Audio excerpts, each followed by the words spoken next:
Hi everybody again, and welcome to the third and final day of our symposium of artistic research in analog photography.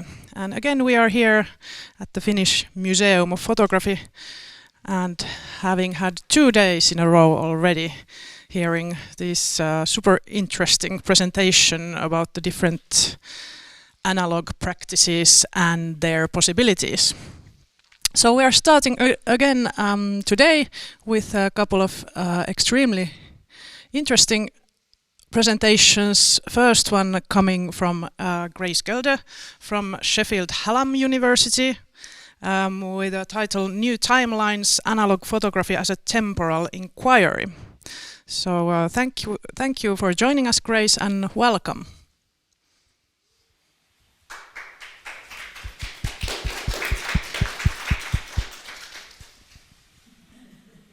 Okay, great. I was just waiting to find out if I could start or not, sorry.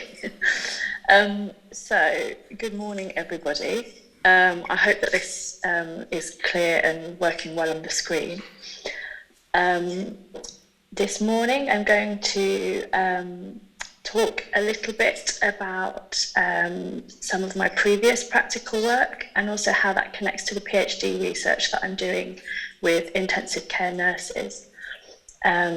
So very much this has been an exploration of how I integrate analog photography practice into my research, both of my own photography and the photography that I'm doing with a group. So just a bit of background about me. I've got a BA in visual performance and an MA in photography. And I've personal photography practice, which is ongoing, and mostly for my commissions I'm using digital, but for a lot of my personal work or for more casual documentation of my life, I'm using analog photography. And in my PhD research, I would like to incorporate both methods. I'm currently in the second year of a practice-based PhD at Sheffield Hallam University, and the title of my PhD, which I suspect will change, is Seeing with Care, Creating Mutually Supportive Spaces with ICU Nurses Through Photography. I'm hoping to do this PhD research in France at a hospital where I was able to take some photos of the staff working throughout the pandemic, as well as the inside of the intensive care space. And the research has developed more recently to include a closer look at something called moral distress.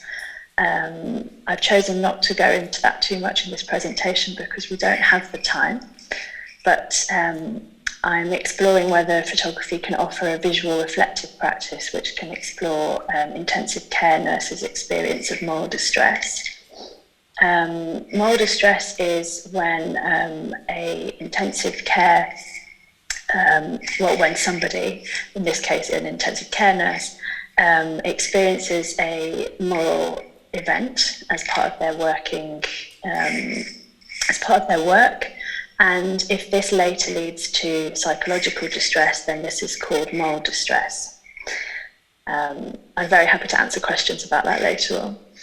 And what reflective practice is required of me, the practitioner researcher, in order to run these sessions, and what is the impact of the institution as a background influence. And this is something that's becoming more and more important to the research as I move forward. So apologies for the rather dense psychedelic looking diagram here, but this is at this point something that I'm very interested in, and I'll share some examples a bit later, but a lot of the photography workshops that I run have quite a performative element to them, and I use very physical, often partner or group activities.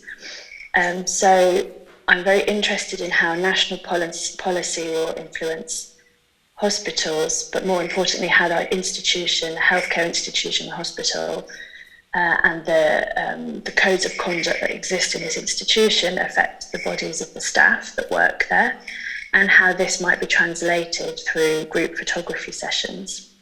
So this is very much sort of a diagram that looks at the different layers of impact and influence that will be affecting this research project. So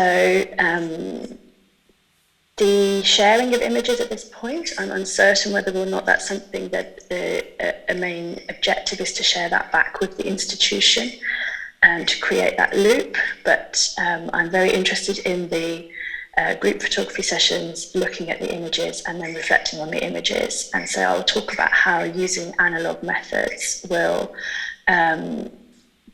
work very specifically with those layers. As part of the research, I have been looking at different types of reflective practice. So Linda Candy, in the Creative Reflective Practitioner, has explored professional reflective practice and then looked at how that differs for creative practitioners. So she's come up with 5 types of reflection that creative practitioners specifically demonstrate. So she's got reflection for action, reflection in the making moment, non-reflective actions, reflection at a distance, and reflection on surprise. And they're all fantastic, but I'm specifically looking at this reflection for action. So looking back at my own experience of leading and designing workshops using photography, what can I learn from what I have done previously for the design of this particular research project for my PhD. And this idea of contemplating previous actions, thoughts and achievements helps us learn how to go forward, and specifically what are the constraints of a project. So it's been incredibly helpful for me to reflect on a variety of different projects with different groups. So I should go through a few of those now. So often for me, the use of analog photography, I usually have an FM2 in my pocket somewhere. And sometimes these are studies for a final image, which one may also take with that particular camera, but sometimes this is just a camera that I have because I can take it out, take an image, I don't get distracted with looking at that image, and the participants know that they can't see that image. So it's something that then I can park for later. So when I'm trying to document my own facilitation, it's often very difficult. But if I'm using the camera that I know, it's not something that I can be oh, I've just seen a message that you can only see the first slide. Oh no. It says my screen sharing is paused. I don't know how to do that. Let's have a look.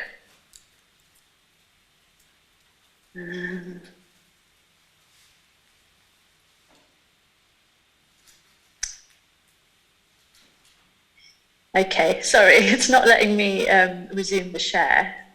I don't know, I can stop it, but I can't resume it.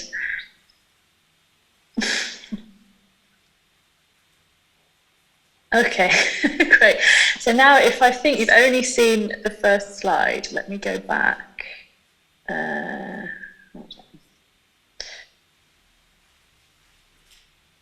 No, I can't go backwards so easily. There we go. Okay. So that's the Linda Candy slide that I was talking through. And just to show you briefly the diagram, because I think it's difficult to visualize so many layers, but the trickle-down effect of national policies on hospitals, on the staff body, and how this might be explored and depicted through group photography sessions. I think we got to here. So these images were taken none of them were, all of these images were taken when I was doing something else. And these were either me facilitating a session and taking a moment from there, or apart from the first image, which was some tests working with the performer to capture a very specific moment. So like sketches for a final project. But these images were all processed without any urgency, so they came to me a lot later on. And I particularly found reviewing the image of Lucas, because this was a moment while we were setting up a workshop for the Writing Photograph Symposium. And it was one of those images where I didn't remember that hour and a half that we had in the space until I saw this image, and I remembered how important some of the conversations I had with Lucas, who had been brought in to document the session so that I didn't have to worry about that. But this image brought back lots of memories of conversations, which were then very helpful for me in order to reflect on how I set that up and how I navigated some of the unknowns about that particular workshop. And yeah, so there's images that sometimes got lost in a drawer and came back a lot later, and that's one of the aspects of working with analogue that I particularly enjoy. This image is from Frameworks, a workshop for photographers and performers at the Photographers Gallery.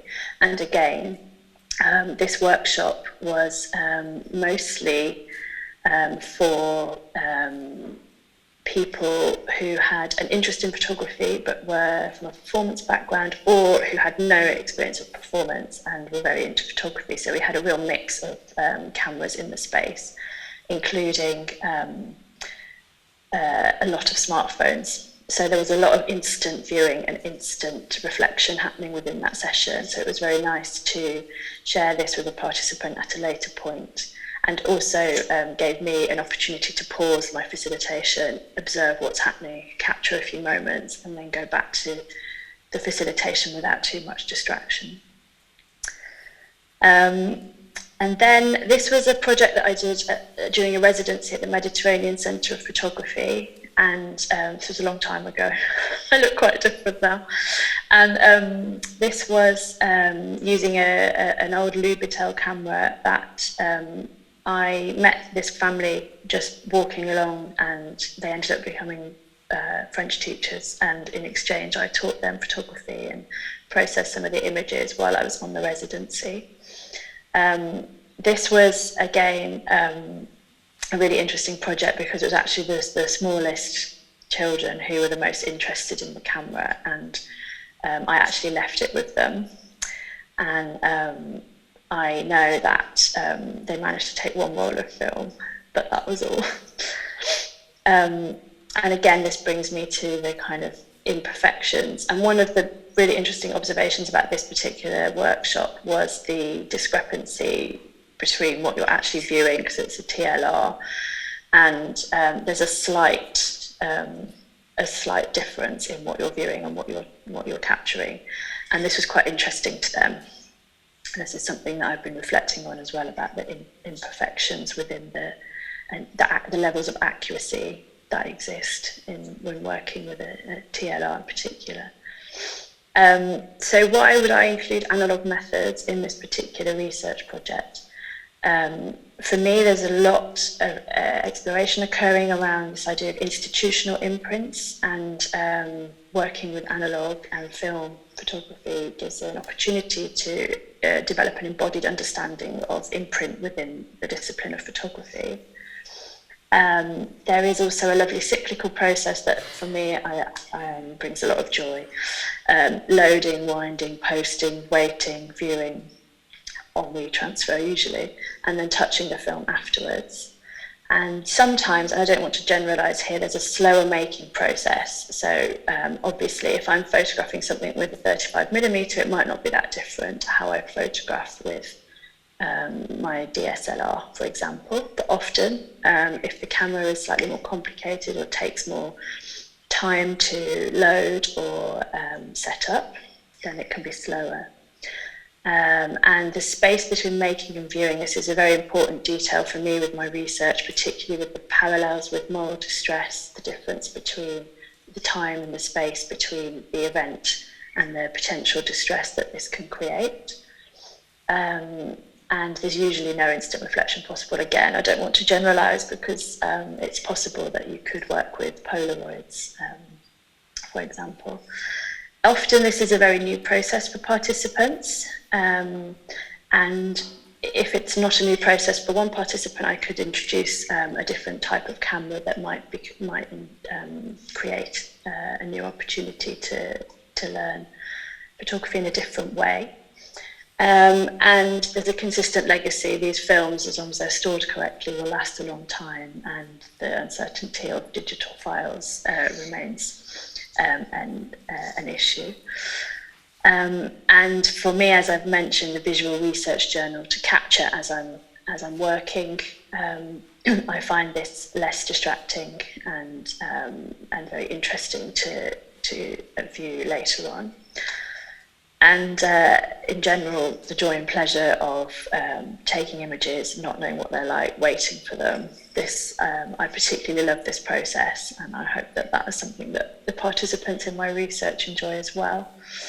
And finally, I do really enjoy the happy accidents that occur. Particularly enjoyed this accidental double exposure of my friend artist Niall Coating, exposed with a Viennese psychiatric hospital. I don't plan on creating double exposed accidents for my research, but anything could happen. Yeah, that's the same role.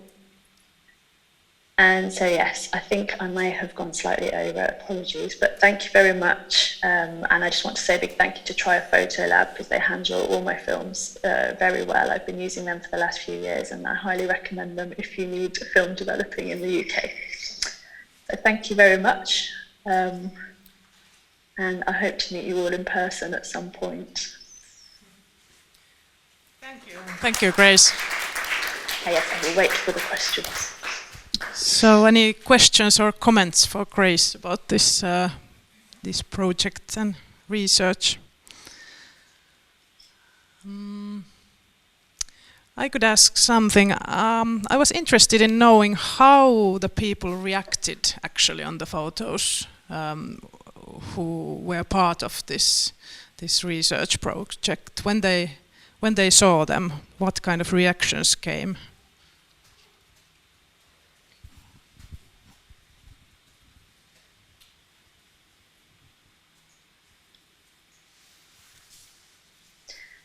Oh, hi, Katri. This research project is happening next winter, so I haven't actually started the project with the nurses yet. I've been visiting the hospital. I've done some photography in the hospital already. If you mean the images of the family that I shared, would it be possible to clarify? I was interested in when you showed the ready photographs for these persons you photographed. Did they give any comments or feedback on them, and what kind of questions they had about the process, or Okay. This is very strange.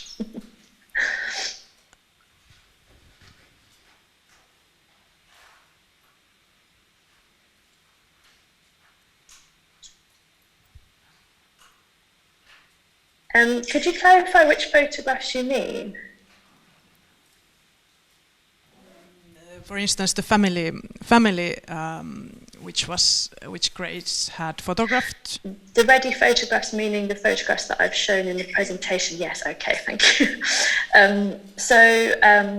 Yes, because there was a darkroom in Corsica where I did the Mediterranean Centre of Photography residency, and I was able to show the family the black and white images that I'd processed there and gave them some prints.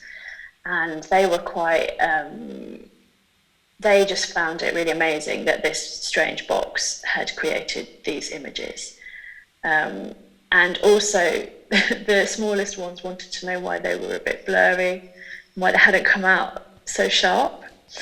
And so then there was some very complicated attempts to explain in French and English and Universal Sign Language how best to set that up.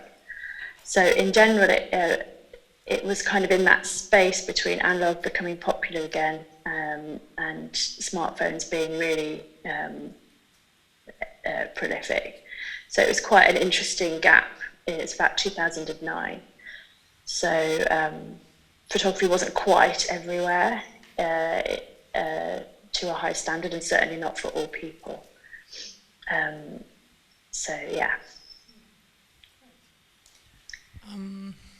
Maybe one more question.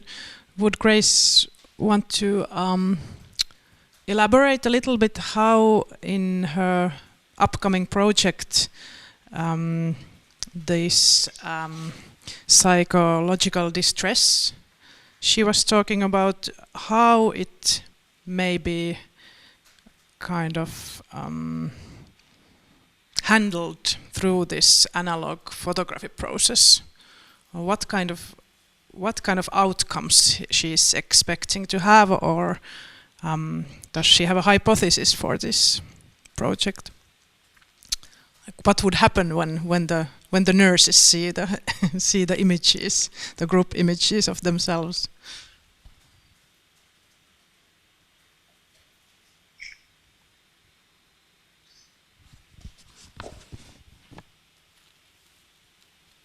Yeah, that's a great question. So I think that because the research at the moment will consist of both smartphone photography and analog photography under the umbrella of the group photography workshops.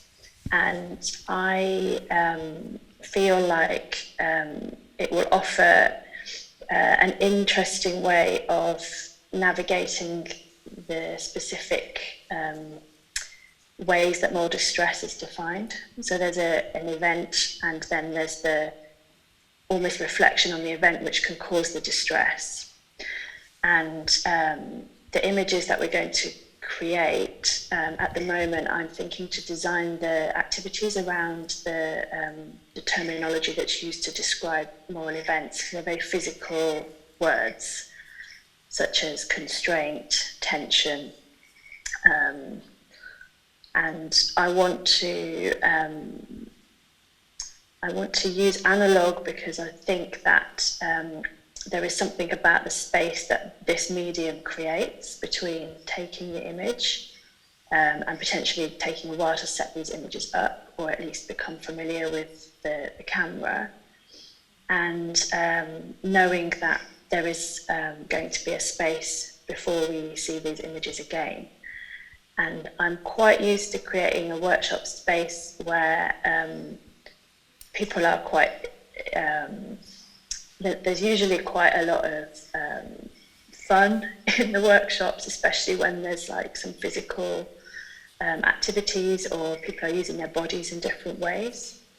And sometimes I'm wary that when the atmosphere is so kind of lively and vibrant, that if you look at the images straight away, you're like, oh, I love that. And then maybe next week you don't love that image anymore. And so I'm quite interested in using analog where there's like a lot of space around the making of the work. And then we'll come back to it and view it at a later point. And I'm thinking quite carefully about how I set up the looking sessions and the viewing sessions with the nurses. Again, there's a lot of questions around the exact cameras I will be using and whether or not we have access to a dark room. It may be that we don't. But I want to explore the possibility of an exhibition which mixes all of the work, and then to place this within the hospital space as well. So that's the kind of the hope hope for the work at the end. But I think that there's something, and there's a lot of literature around photography's indexical nature and the nature of trace and how that relates to trauma. And I'm very aware, having worked on an arts and mental health project, that there needs to be a lot of care around how this is scaffolded and what my capabilities are as an artist researcher and not as a psychologist. So I'm anticipating that the images will lead to different discussions, and I'm very interested in situating that alongside nursing ethics education. So I'm having various conversations with different people to see how the research sessions could be positioned and what they might influence and support in terms of an understanding of moral distress, and also a way of communicating experiences that might be quite complicated. I hope that answers the question. Thank you. Yes. Any other questions or comments from the audience or from the online audience? Okay, then we thank you. Thank you so much, Grace. Thank you very much. I'll stop the screen sharing. And we are moving forward to our next presenter. We have here joining us Sonia Mangiapane, artist who's presenting her work on her project Darkroom Interventions, which she started as first with cameraless experiments, which were undertaken during a residency period at Calamari Club, which is actually Nicholas's association or Darkroom. So we are interested in hearing what kind of experimenting Sonia has been doing. So welcome, Sonia.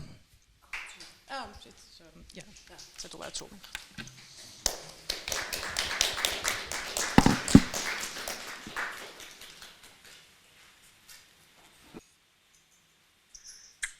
Hi everyone, I hope you can hear me okay.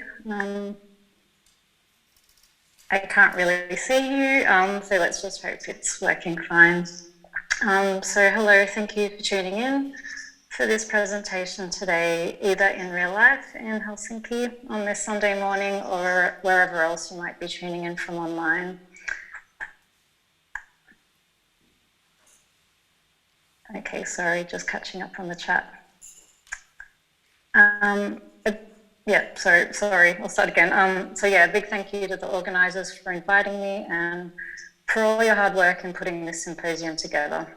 I normally live in Amsterdam, the Netherlands, but I'm currently in Melbourne, Australia, which is where I'm originally from. So I'd like to begin by acknowledging the traditional owners and custodians of the land on which I'm delivering this presentation today, the Boonwurrung people of the Kulin Nation. I would also like to pay my respects to their elders past and present.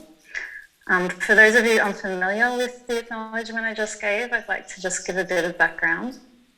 The Indigenous peoples of Australia have experienced a long history of dispossession and exclusion from Australian recorded histories, the Australian flag, and for many years, Australian democracy. An acknowledgement of country is a small gesture of reconciliation and sign of respect that recognises Aboriginal and Torres Strait Islander peoples as the traditional owners of the land. So yes, let's begin. I'm Sonia Mangiapane. As a photomedia artist, my work is defined by its use of light in combination with media rather than through the exclusive use of the camera. In my artistic practice, I approach the expanded field of photography as a medium of light writing, an approach which reflects the etymology of the term photography, which translates quite literally as light writing. Employing a range of camera-based and cameraless methods, I produce photographs, cameraless or hybrid works on paper, experimental short films, and other moving image works. I'm driven by a fascination with the physical properties and ethereal qualities of light And through that, I explore themes relating to travel, nature, and notions of photographic time. The colour darkroom in particular is a core site of my practice-based research. It's a space in which I make rather than take a photograph, a space for play, experimentation, and thinking through making. I push the boundaries of the photographic by undertaking conceptual and technical approaches which diverge from the photographic snapshot. Today, I'm going to show you a range of experiments and work I've produced over the last few years. I'll generally let it run on screen as I'm talking, and I'll try and talk a bit about process and some of the challenges I've encountered along the way. What you're seeing right now is a body of work called Colour Studies, made up of some of my first experiments undertaken during a residency period in 2018 at Calamari Club, a community darkroom and collective based in Heidelberg, Germany. These works are the culmination of an intensive 3-week period in the darkroom. At the time, I didn't have access to my own darkroom, and it had been many years since I'd worked in one. In the early 2000s, I was trained as a darkroom technician, printing both black and white and colour photographs for a commercial photographer. So I was quite fortunate to already possess the skills required going into the residency. My time at Calamari Club offered a rare opportunity to play, experiment, and see what else was possible in the darkroom outside of traditional photographic printing. I experimented with alternative techniques, exploring how colour, abstraction, and other non-traditional interventions can shape and challenge the way we respond to an image. Many of the images you see here are made without a camera, sometimes using light directly onto photographic paper, sometimes placing transmissive sheets like coloured gels in the enlarger instead of a negative, sometimes sandwiching negatives together like this image here, and also combining these techniques with representational photographs. The results were unpredictable, but of course the more you do, the more you understand the materials you work with. And the following year, I was invited to exhibit this work at Brownian Motion Art Space, which is a lovely independent art space located in Kaiserslautern, Germany, which is run by artist Jörg Hayek, sorry. And so soon after Calamari Club, I began postgraduate studies and continued experimenting, introducing some different techniques. I started playing with flash on paper in the darkroom. I printed black and white negatives and then introduced colour through darkroom interventions. I was really trying to gain a better understanding and some control over these new darkroom processes, the outcomes of which were really unpredictable. The Academy had a functioning black and white darkroom, but its colour darkroom had been out of action for 4 years, I think it was. So I requested that the colour darkroom be started up again. For those of you working in educational institutions, maybe you can imagine that this was no easy task. And I encountered some resistance, but I also had some support, and I'm quite persistent. So eventually the colour darkroom was up and running again, and I believe it's still going today. Eventually I wanted to incorporate some camera-based photography back into my work, and I also felt that it was time to increase the scale of the work I was making, as I wanted it to have a bit more impact. Up until this point, I was printing no larger than 30 by 40 centimetres and often a lot smaller. And so, yes, I decided to go large scale, which is not an easy undertaking. Obtaining the industrially produced materials like photographic paper is getting harder and harder. The print processor I was using had a maximum width of 80 centimetres, and the only roll of photographic paper I could get my hands on was 127 centimetres wide and on a 50-metre long roll. This meant I had to work out how to cut down this massive roll of paper, which weighed, approaching half my body weight, down to size in pitch darkness. Of course, there's no red safe light in the colour darkroom. And so what you see here is my own design for a guillotine using very basic materials. On the right, you see these foam blocks, gaffer tapes together, which we used to hold a metal rod in place that I could put through the roll of photo paper and then dispense it easily. Under that long black plastic is the roll of photo paper itself in its box. And then on the left, a very basic guillotine. I'll save you the full story here, but perhaps by taking a look at this setup, you can kind of imagine me on my hands and knees, unpacking the roll of paper, cutting it down to size, packing it away again, not getting any creases in the paper, and doing all of this in complete darkness. It's quite a challenge, but the good news is that it can be done. And so after encountering these numerous challenges and obstacles, I finally started printing my first large-scale prints. These are 76 centimetres wide and 90 centimetres in length. The work was technically challenging, time-consuming, and required a great deal of prototyping and trial and error. To complete one finished print per day was not uncommon. Ambient aberrant consists of approximately 35 analog C prints so far. This work uses the materiality of photomedia as a means to draw attention to ways we mediate our experiences of the natural world, particularly through the lens of leisure tourism. I seek to lure the viewer with seductive imagery, yet demand a deeper engagement, urging the audience to question not only what they are looking at, but how they are looking at it. By exposing the process and the constructed nature of my photographs or light-based works, this work calls into question the authenticity of the image, of nature, of any mediated experience. It starts from the premise that the photographic gaze and the tourist gaze emerged at the same time, around 1840, and have been inextricably linked ever since. My work seeks to raise questions around the artifice of sightseeing, chasing the sublime, our relationship to nature, or what we think it is. It says something about selfie culture, family portraits, and the way we experience places through our phone cameras, rather than through our senses. In making this work, sometimes I placed prisms or other optical modifiers in front of the lens during in-camera exposure, distorting, fragmenting, and abstracting the view. Later, I subjected some of these images to a second iteration of mediation through what I call darkroom interventions. So during exposure of a negative image onto photosensitive paper, I might use filters, transmissive objects, light sources, or other light modifiers to disrupt the image in some way. This results in images produced partly in camera and partly in the darkroom, thereby extending what I call the time-space of the image beyond the moment of in-camera exposure, something I explore in more detail in other aspects of my artistic research. And this is just an installation view from an exhibition which coincided with the Experimental Photography Festival in Barcelona, last summer.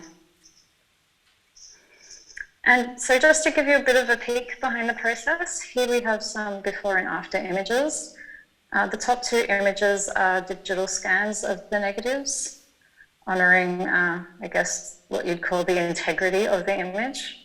And below the finished prints with darkroom interventions which have been added during print production. Of course, there's a kind of irony in presenting analogue prints in a digital environment. The scale, the colours, the details, the material qualities of the work are rendered invisible. But in the centre of this print detail, you can see Newton rings, which are interference patterns caused when two glossy surfaces meet, in this case, the negative and the glass in the enlarger. Usually these aberrations are thought of as something to be avoided, but I love them and I wanted more of them.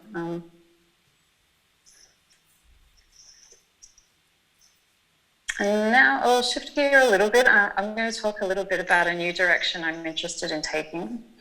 This is a photo of a Durst Lambda machine. This is how you make digital C-prints. It uses 3 coloured lasers to expose photo paper to light, which must then undergo chemical processing like in that analog darkroom.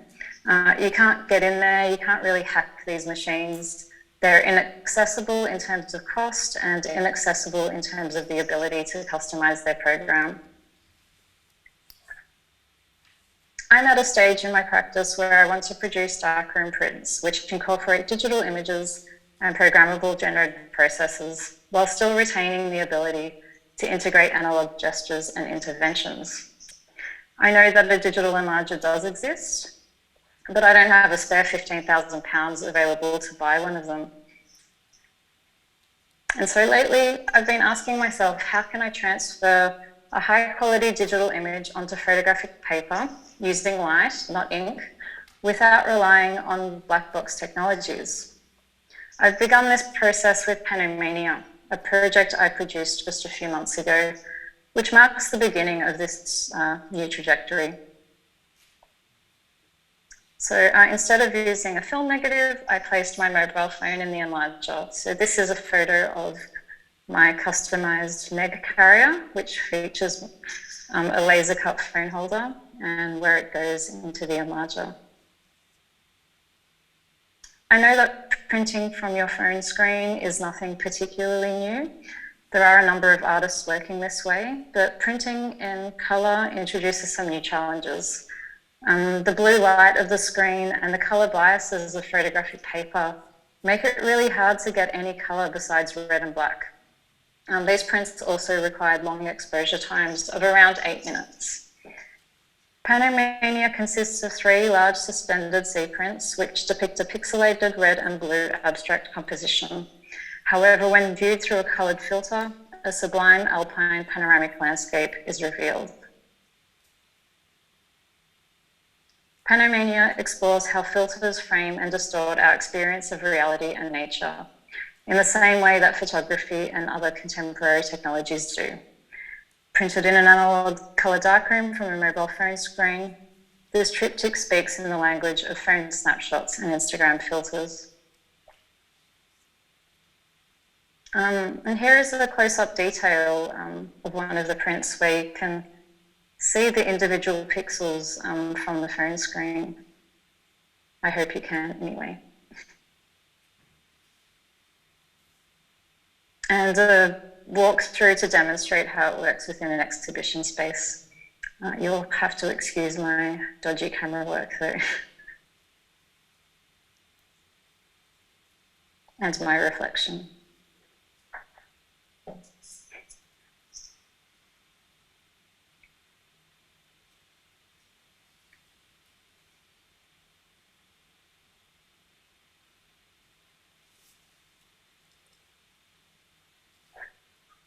In a sense, I've been drawn to analog because it allows me to lift the lid and disrupt traditional approaches to photography in a way that the closed black box of digital technologies makes very difficult, if not impossible.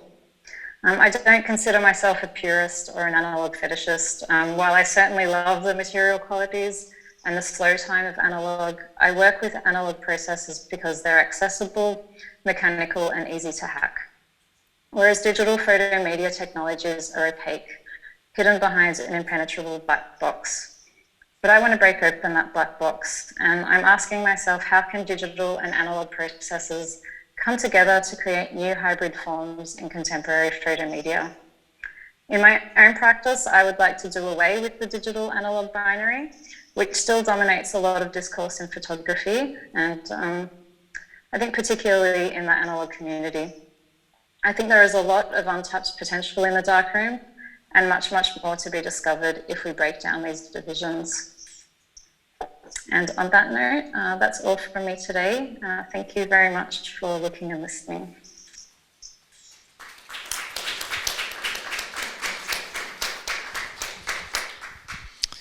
Thank you, Sonia. Thank you. Any questions or comments on Sonia's work and ideas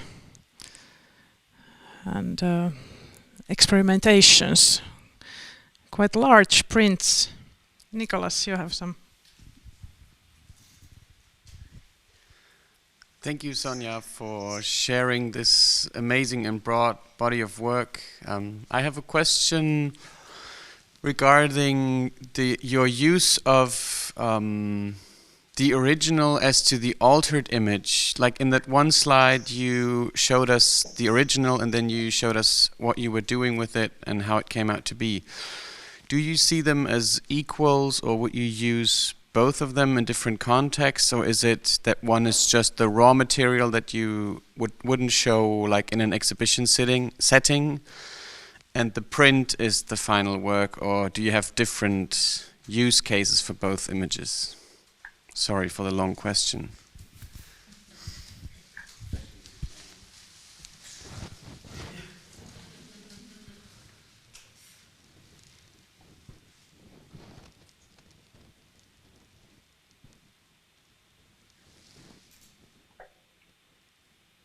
Okay.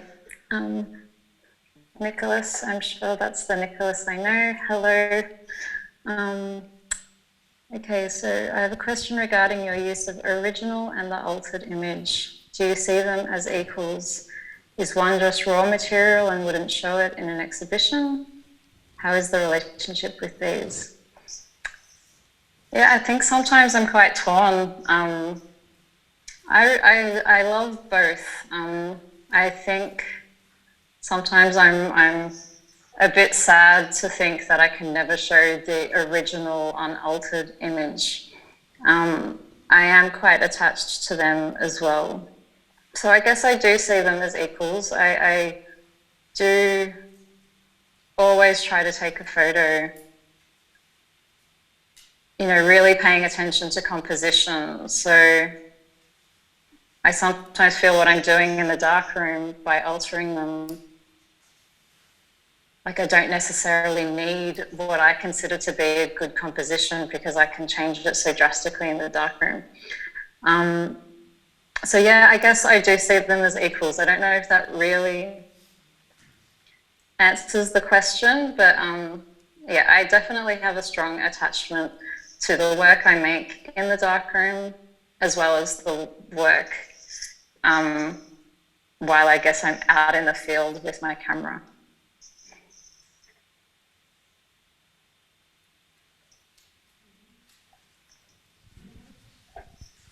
It's not just about Sonia's work, but because of it's already 3 days and we have seen a lot of experimental approaches. So I'm wondering if the future of analog photography is purely experimental, if to watch just black and white print, it doesn't make sense anymore, and how do you feel about that?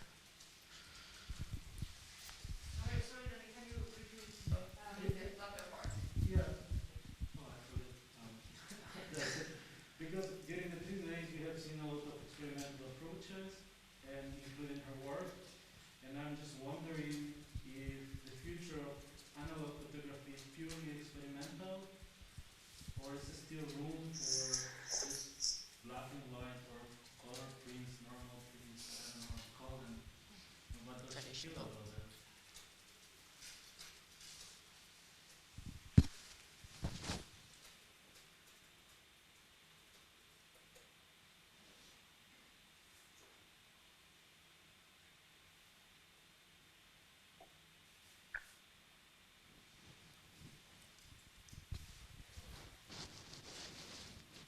Okay, I'm just going to read this out. I think it helps me process it. So from Danny, hi.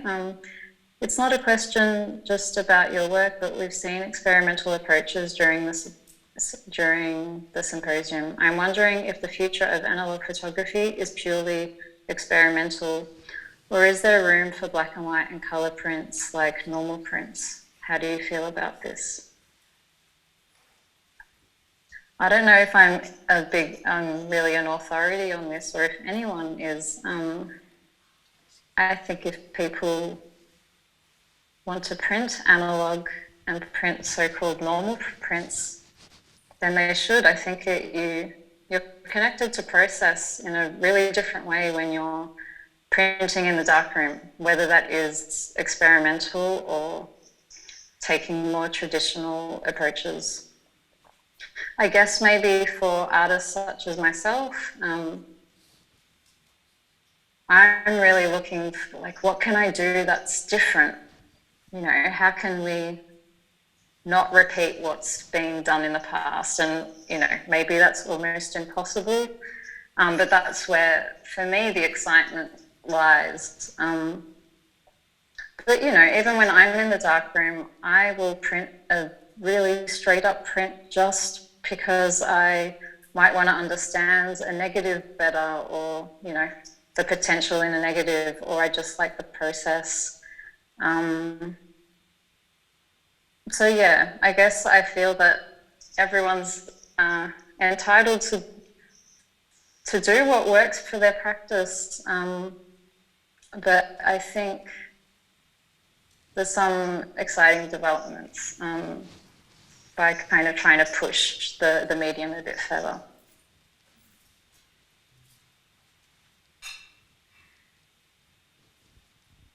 Okay, from Cosmo, why do you feel like it was important to make the prints so large later instead of keeping the small scale? On the one hand, I really like a challenge. But on the other hand, I know that I experience like standing in front of an artwork that is bigger has a different impact. And I thought by going bigger, the work could kind of create a different experience for the viewer. And I guess that's how it works for me when I see other people's art. And especially, I guess, a lot of my work is quite colourful, and I suppose I'm also interested in the emotive power of abstraction or colour. And I thought by going larger, it would have a different impact. And yeah, it's hard to demonstrate through the screen, but in my experience, it really does make a difference. I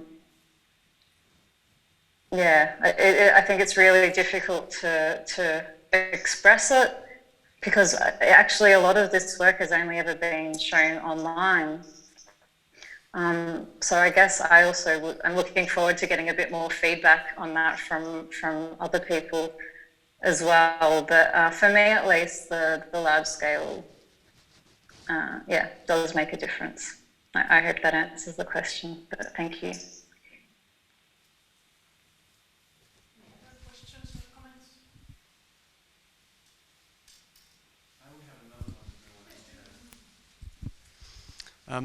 I was wondering if you ever feel limited in the darkroom, and if your decision to try out this hybrid format of digital analog interaction was born out of a feeling of being limited, or if it was just another aspect that you wanted to research in.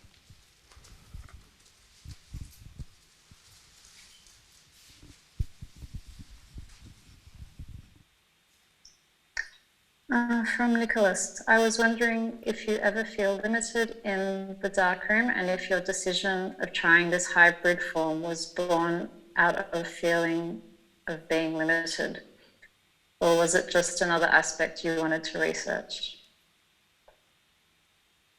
I just need to think that one over. I mean, I feel limited in the darkroom all the time. It's really frustrating. Like, on the one hand, I like the slow time, but sometimes you just want things to work. The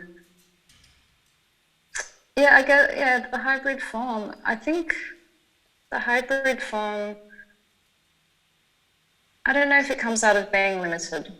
I think it's really just about trying to combine two different approaches that I love equally.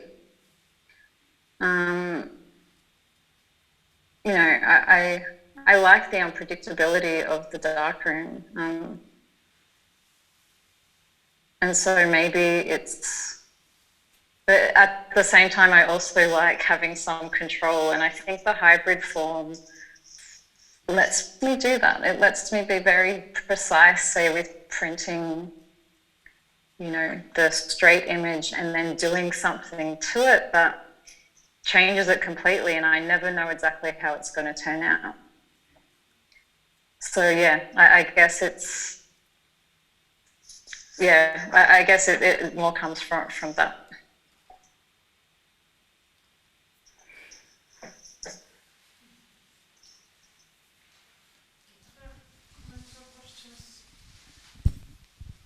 Well, thank you so much, Sonia, for the presentation and sharing with us your experimentations in the darkroom. Thank you.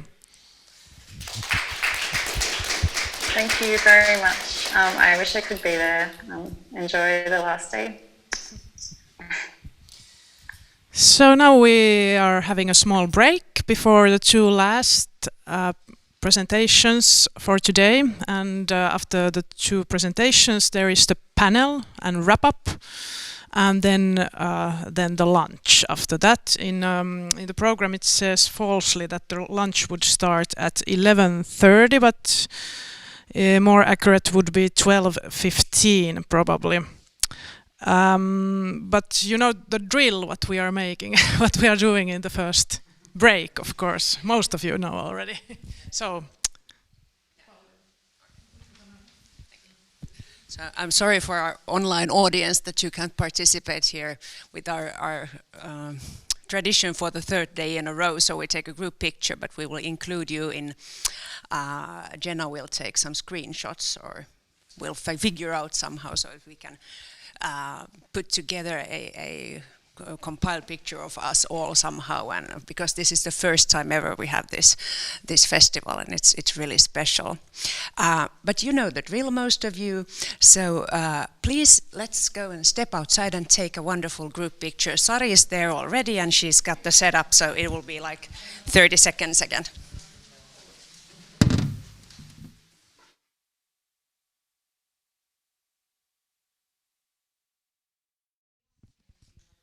great. So and we'll continue. Our next presenter is Ari Jaaksi, Professor of Practice from University of Jyväskylä, Finland.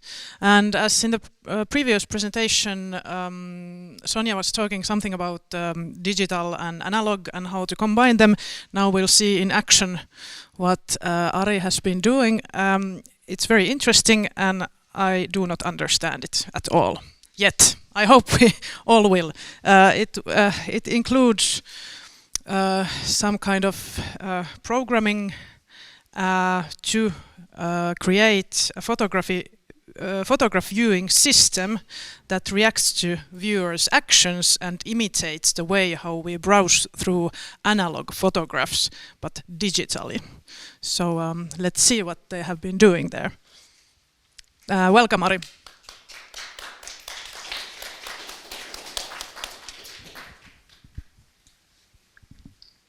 Okay, let's get started then. I understood now it's the time. I'm really happy to be here. I will tell you a little bit about my background. I will talk a little bit about my photography, and then I will, in the end, show you a demo. And it may go wrong, it may go right, I have no clue, but that's part of the fun here. So let's have some fun. So let's start by loosely following the ideas and thoughts of Antti Nylén, a Finnish thinker and photographer and a philosopher who has introduced an idea of the transition of analog photography and digital photography, saying that digital photography is now responsible for all boring, high stress, conventional photography. Analog photography, on the other hand, is now liberated from all these boring daily tasks and elevated to only produce art, beauty, enjoyment, and happiness. I find that really an interesting thought and personally try to follow that. So let's not take this too seriously. There should be an element of surprise and fun in everything that we do. The older I get, the more I think that way. So here, for example, is my morning routine captured on film, just for fun. There's no really anything else but just fun.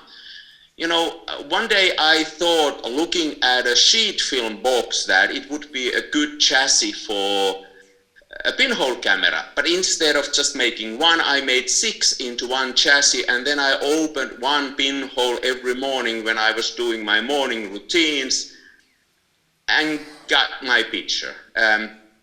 This is what analog photography is to me. It's not serious, it's fun, it's experimentation.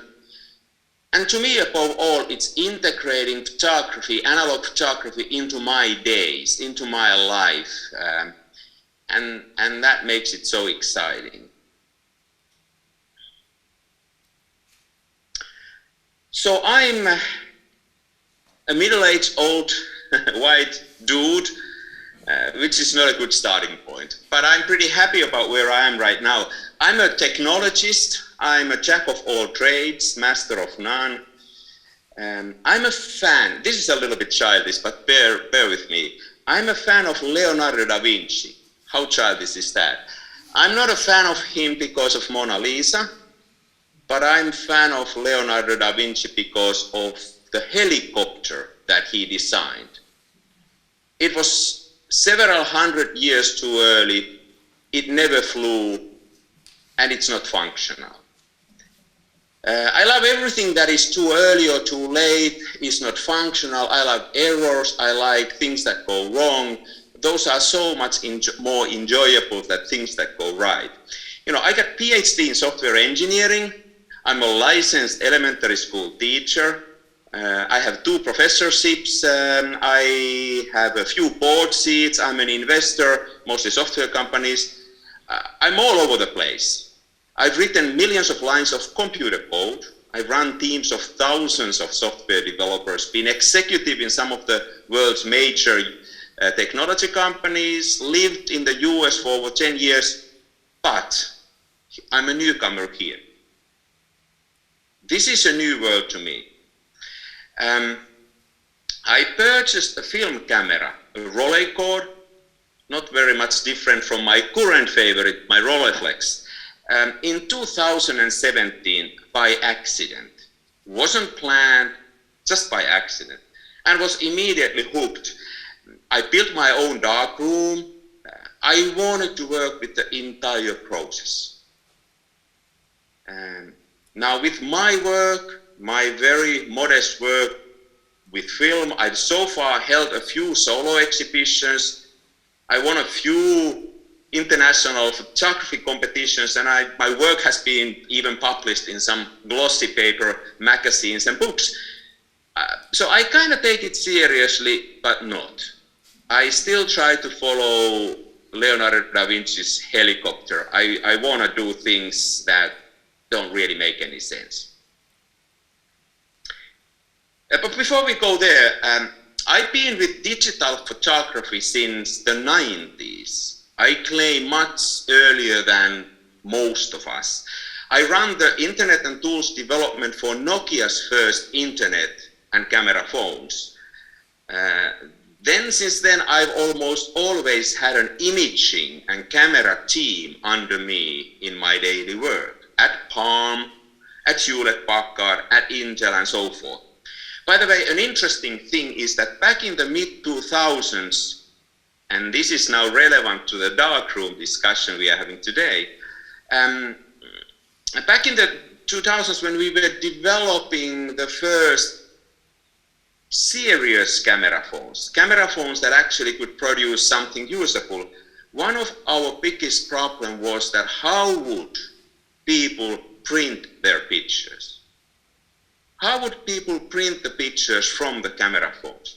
And various ideas were introduced, such as printing as a service or little tiny printers.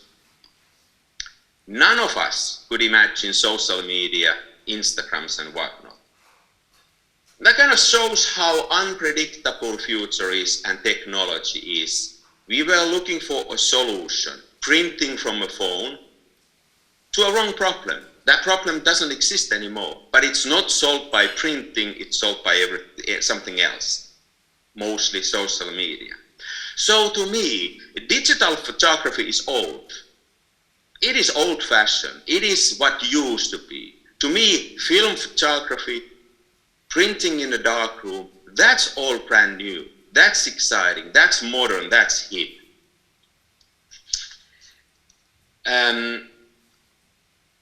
So, to me, sorry, I'm jumping these slides. I have no clue how to run this. Like I'm trying to. Sorry. Remember the helicopter? It didn't fly. I take pictures with my pinhole camera at the right-hand side, and I have a humble own darkroom where I can print wherever I want to. And this gives me a great pleasure, both integrating, I don't know if you see this video, maybe not, let's see what happens, integrating the photography into my daily life, and then at the same time be able to then really do something special, such as working in my darkroom. It's not much of the video to be shown because it's just my darkroom, and I build it into our laundry room. I have an agreement with my wife that whenever I develop film or work in my darkroom, I fill up the washing machine or empty it, so it's kind of win-win situation. Let's move on. I don't think this movie is going to show, but you don't actually miss anything.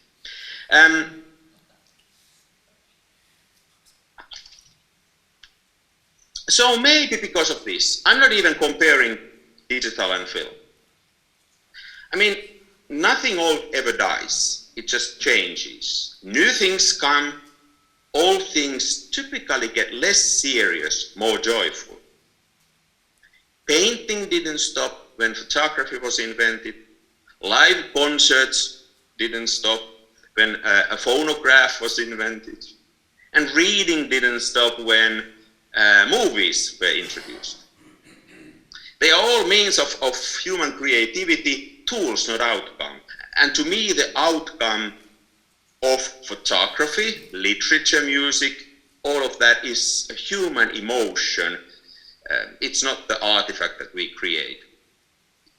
So here is our kitchen table. Show you a little bit about what else I do with photography. Here's our kitchen table. Actually, the one that I thought that I'm gonna use to broadcast this, but then I thought there's a nicer light here in our dining room. So this is our kitchen table, a gorgeous light from north. The left-hand side picture is taken with my Graflex large format camera that I hacked to accept Instax film, the modern small size Polaroid type of film.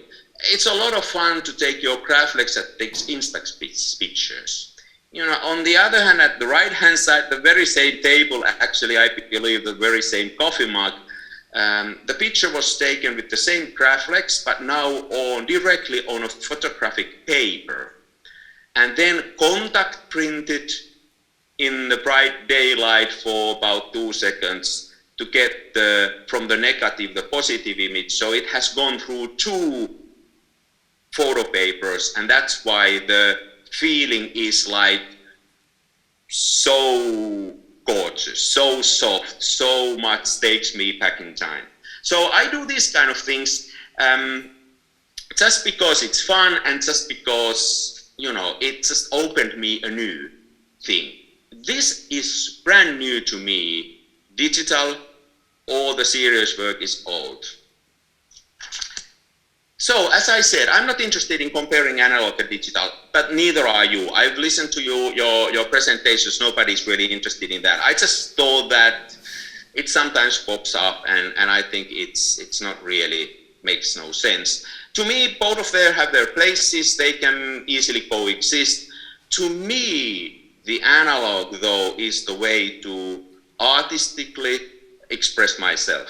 And it's mostly because of the spectrum of the tools, processes, and means. Digital photography to me is more the same. Everybody uses this, you know, wants to get more megapixels, more sharper images, more vivid colors. I want to get closer to my soul and to the physical action, physical work of really working in the darkroom, taking the picture, developing the film, trying different processes, and that's all the excitement. Complex is good, difficult is good, going the extra mile, that's good, not making it perfect in a snap of the second, that doesn't interest me. And today, I wanted to talk about human interaction. That's what, it's not the work of me as a photographer, but it's the work of the viewer. Whoever is going to enjoy mine or your photography, that's the work of the viewer. And, you know, I've been interested in that from ever since I started analog photography. What's with the viewer? What does it have for the viewer?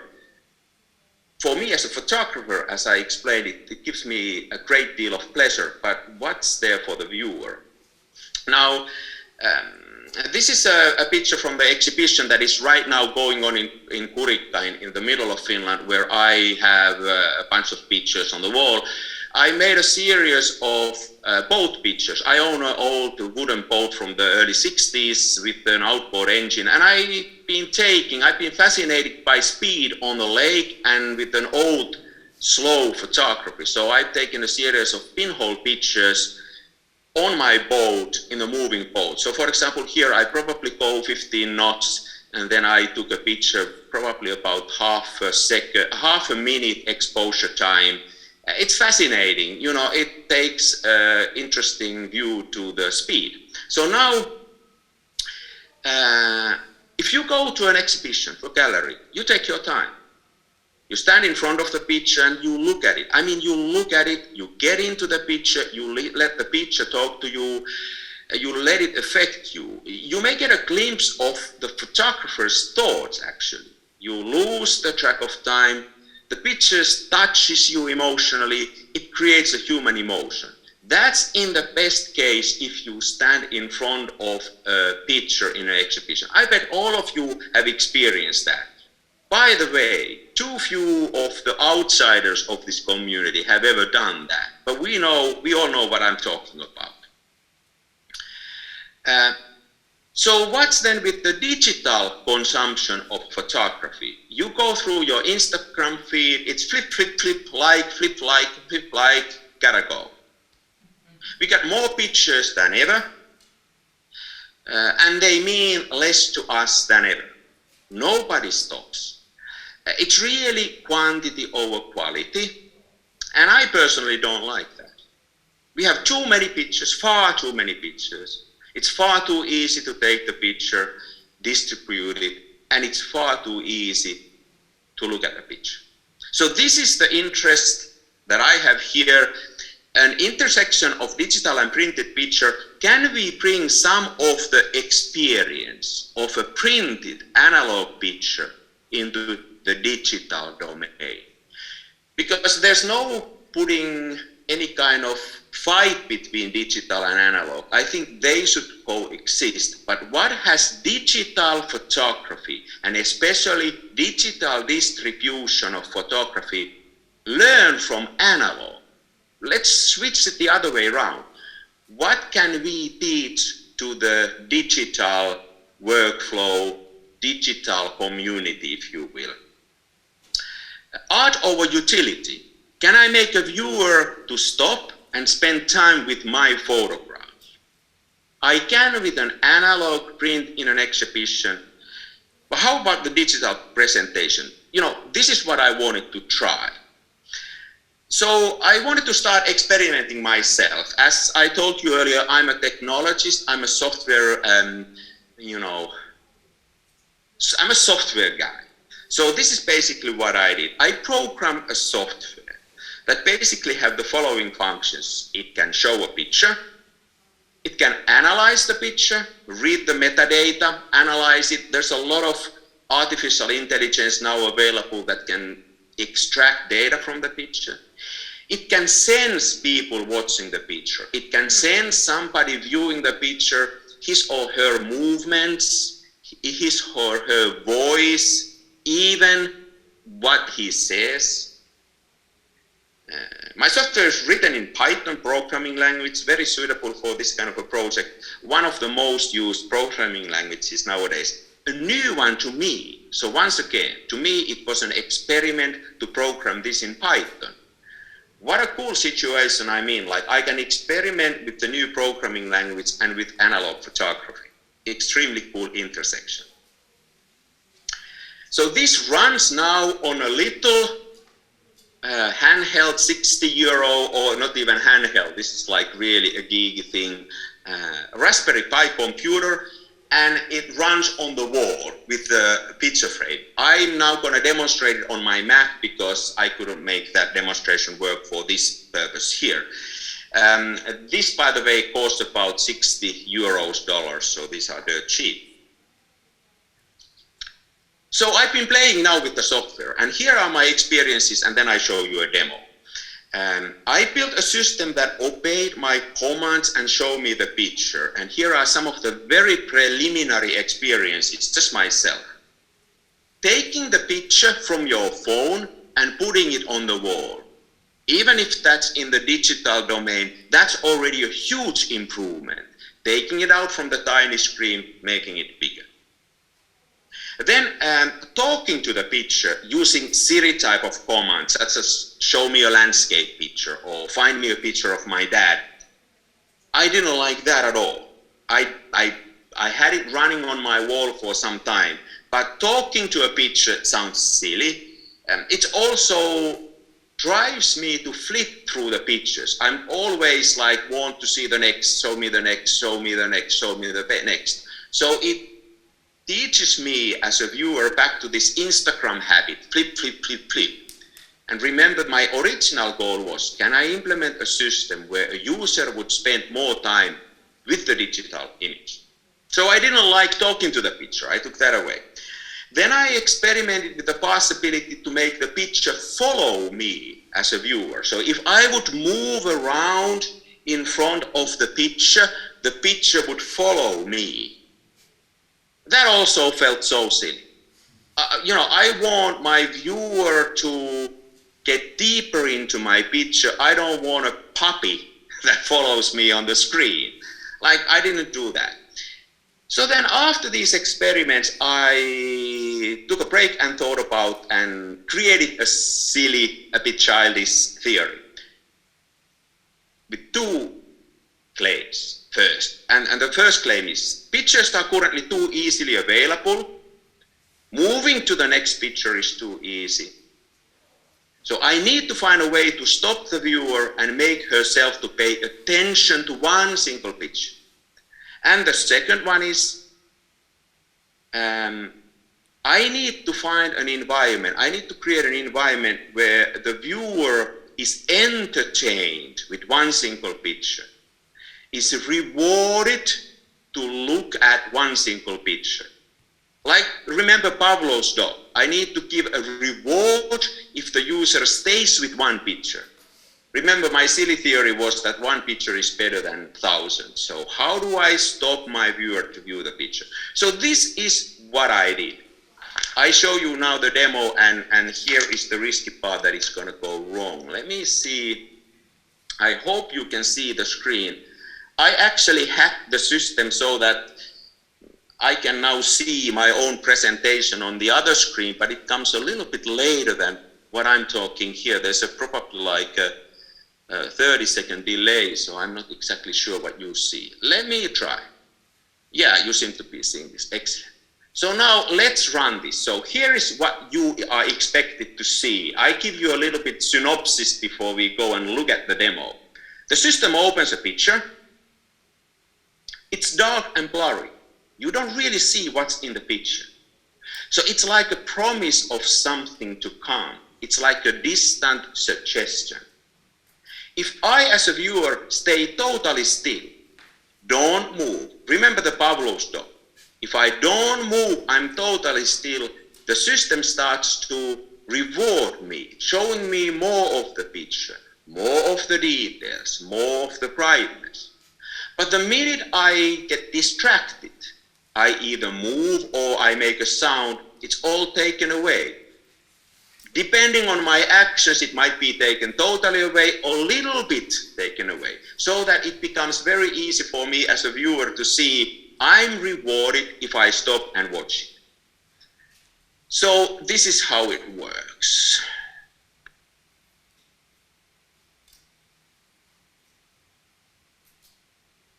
Hold on your horses. So here's the picture now. Now first let me be totally still and let me see how far it rewards me if I don't move at all.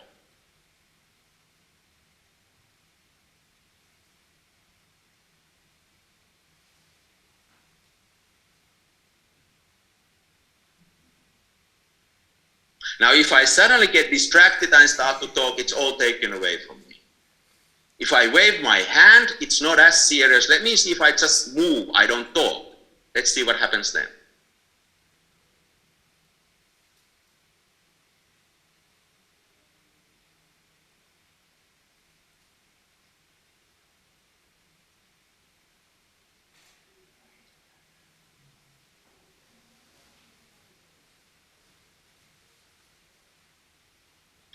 Now, after all the trials I did, I like this the best. This is pretty simple. It forces me to stay still, and I'm keen on my next exhibition to put this on a wall and show people something that demands them to stay still, otherwise they won't see anything.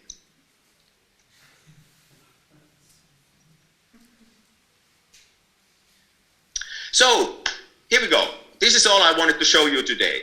It's kind of an intersection between digital and analog, but it really is my experience with analog, with exhibitions, with prints, to bring to the digital domain. And as you saw this picture, little by little, gradually coming out from the darkness, it's a little bit like the magic that happens in the darkroom when you see your picture emerging from the empty sheet of photo paper. So we are even teaching the digital consumers some of the magic of analog photography. You know, I'm not sure if this makes any sense. I don't even know what I'm going to do with this next. I have a, as Katri said, I have a professor of practice seat at the University of Jyväskylä. It's fairly new to me. I have barely started there. But one of my plans is to continue in an intersection of technology and art, especially in the intersection of software and analog photography. If you have any ideas, if you have any thoughts in that front, my system, whatever, here's my contact information. It's been pleasure and honor to be able to present to you and show the previous presentation. Sorry if this was more from the goofy side, but I think that having is so important in life. Let's continue the discussion online, and if there are any questions, I'm happy to answer.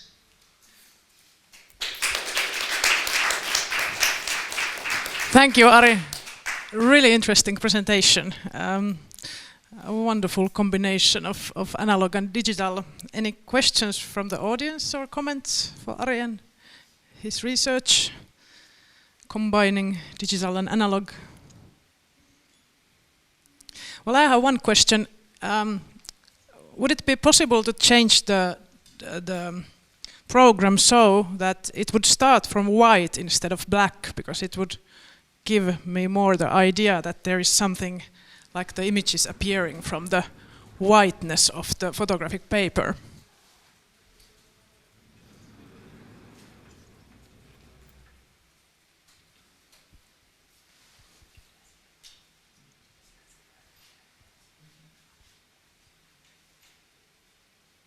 Yeah, I think that's an excellent idea, actually. Would it be possible to change it from the back?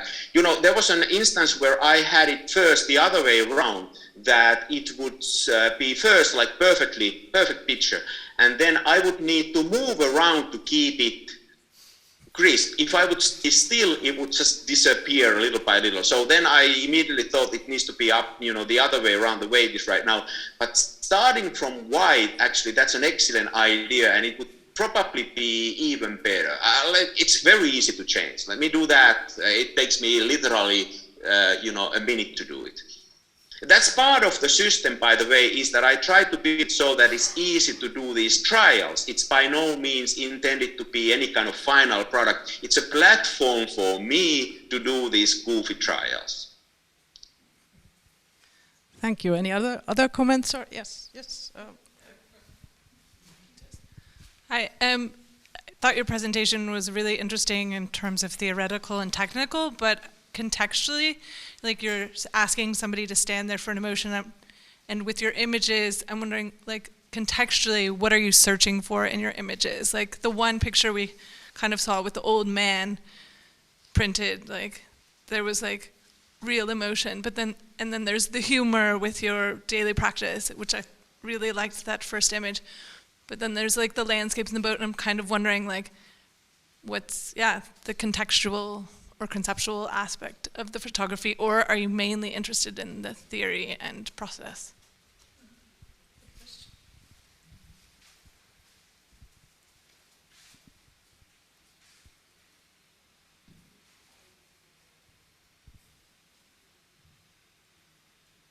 Okay, so very good question.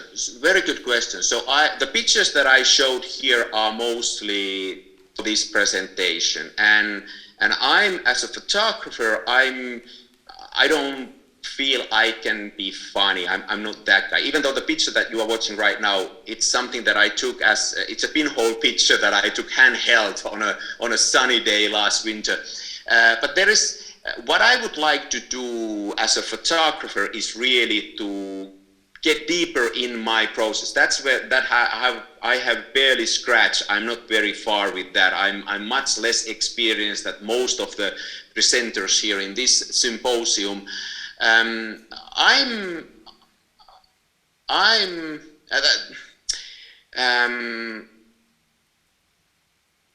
This is a longer discussion, but I am trying to find the way to describe my emotions and my feelings towards the things that I see around me. I don't want to lock myself into a certain style of photography, like landscape or portrait or black and white, color. What I want to do is to learn as I go to deeper express my emotions. And in that context, one of the things that I'm trying to ask myself and learn is that how can I stop the viewer? How can I create imagery, pictures that are worth looking more than 2 seconds? Maybe that's the thing. The old man image you saw on the street, that was emotionally, very. You are probably talking about this picture. This was really emotionally strong for me. I don't know if I managed to convey that in my message. There was a snowstorm, -20. I met this person who could barely walk. And I took a picture of this person and was happy about the picture. Okay, but happy about the picture, and then only later I understood that instead of taking this picture, I should have asked him, do you need help? Can I take you home? Now, this, on the other hand, hold on a second, this old man, this is my dad. He has an Alzheimer's that is pretty far, and it's emotionally very hard for me. I love my dad. He's a great person. I met him yesterday, the last time. Yesterday I meet him like almost 3 times a week. This is very personal. It's emotional. These are the kind of things I would like to learn to photograph better.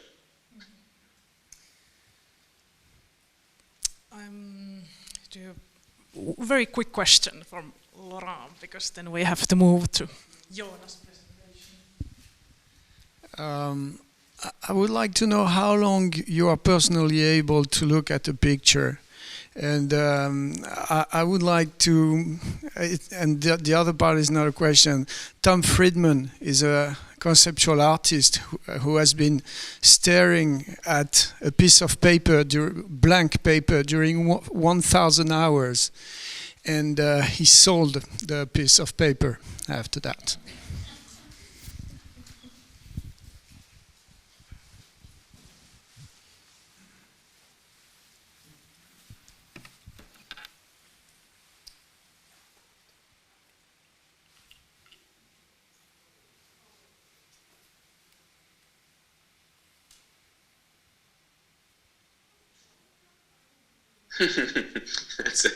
That's interesting. So I don't know how long I'm able to. I have pictures that I would look at 10 minutes. I mean, I don't know. It gotta be longer than Instagram. 10 minutes, is that a good answer? And then for somebody staring at the blank paper for 1,000 hours and then selling it, good for him. I hope he is making good business. Money is always good.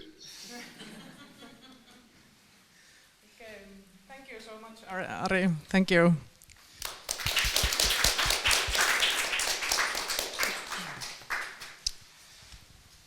And now we are moving to Joona Young's presentation.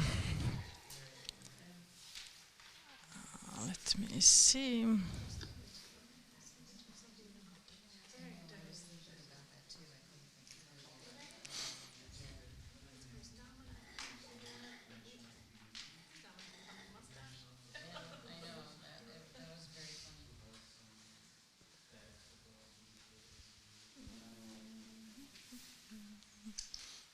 Let me see if that's going forward or not.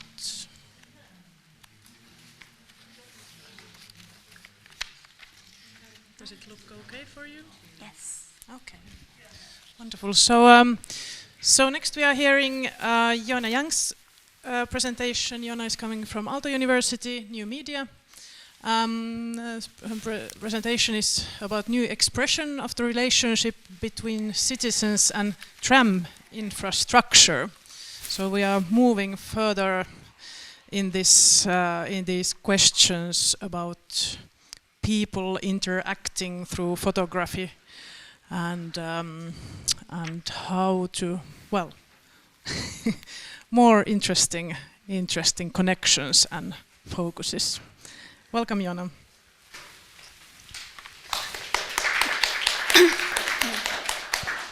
Hi, I'm Joona Young from South Korea. Okay. And I've been studying in Finland as a master student here in New Media Design and Production at Aalto University. And I came here to Finland last summer, so I've been here 7 months. And then mostly I'm working on the digital world and learning more about the technical things in my major. But I have always had some desire with more analog methods. So this is one of the reasons that I am having a photography within my research project. I'm not a photographer or a student who studied photography as a major. Nevertheless, I'm here, and then I'm so appreciated to participate in this symposium. Thank you. I'm going to present my research project plan that is about a new expression of the relationship between citizens and tram infrastructure. Through this project, I'm aiming to propose poetic photography and data visualization based on Helsinki metropolitan area.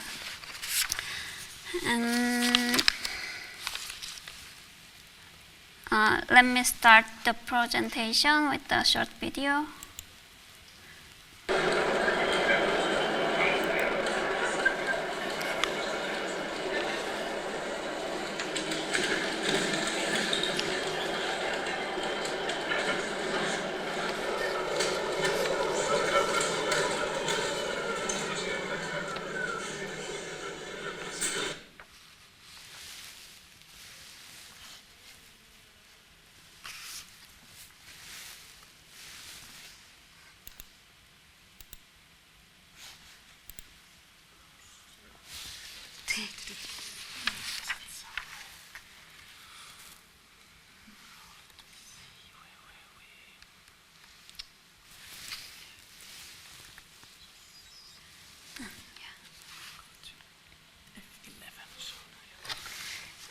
This is a short video, but I just want to share this one because it's my starting point for this project. So,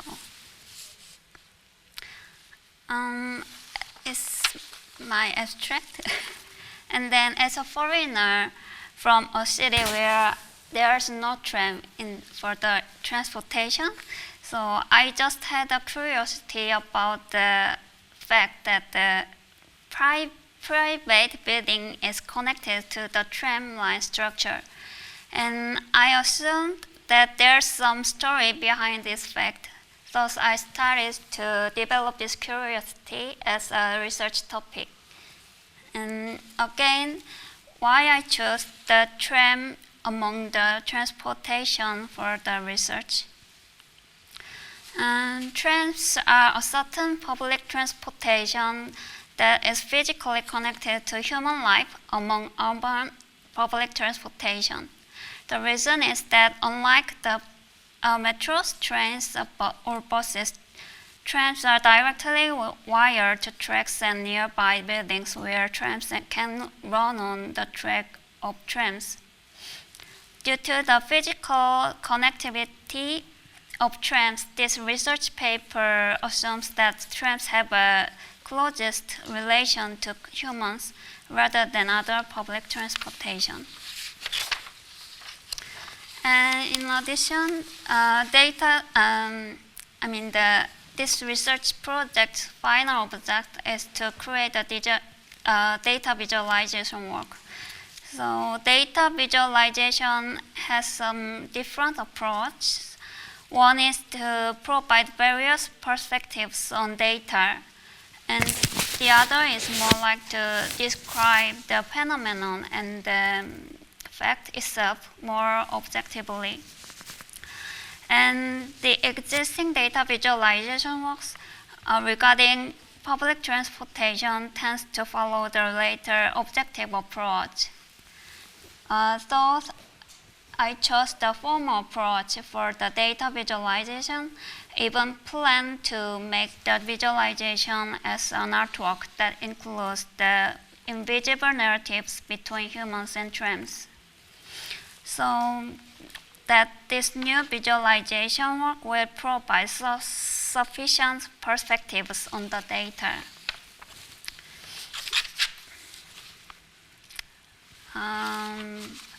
Let me talk about the data, and then the data to be used, the visualization, for the visualization in this research. It will be based on analog photography work describing the narratives on one side of Helsinki from the photographer's perspective. So the photographs in this research play a role to define the raw data, which is the stories between the citizens and tram infrastructures. And the defined data by the photographs will be redefined in the data visualization. So it can be said that photography is an important medium in this project.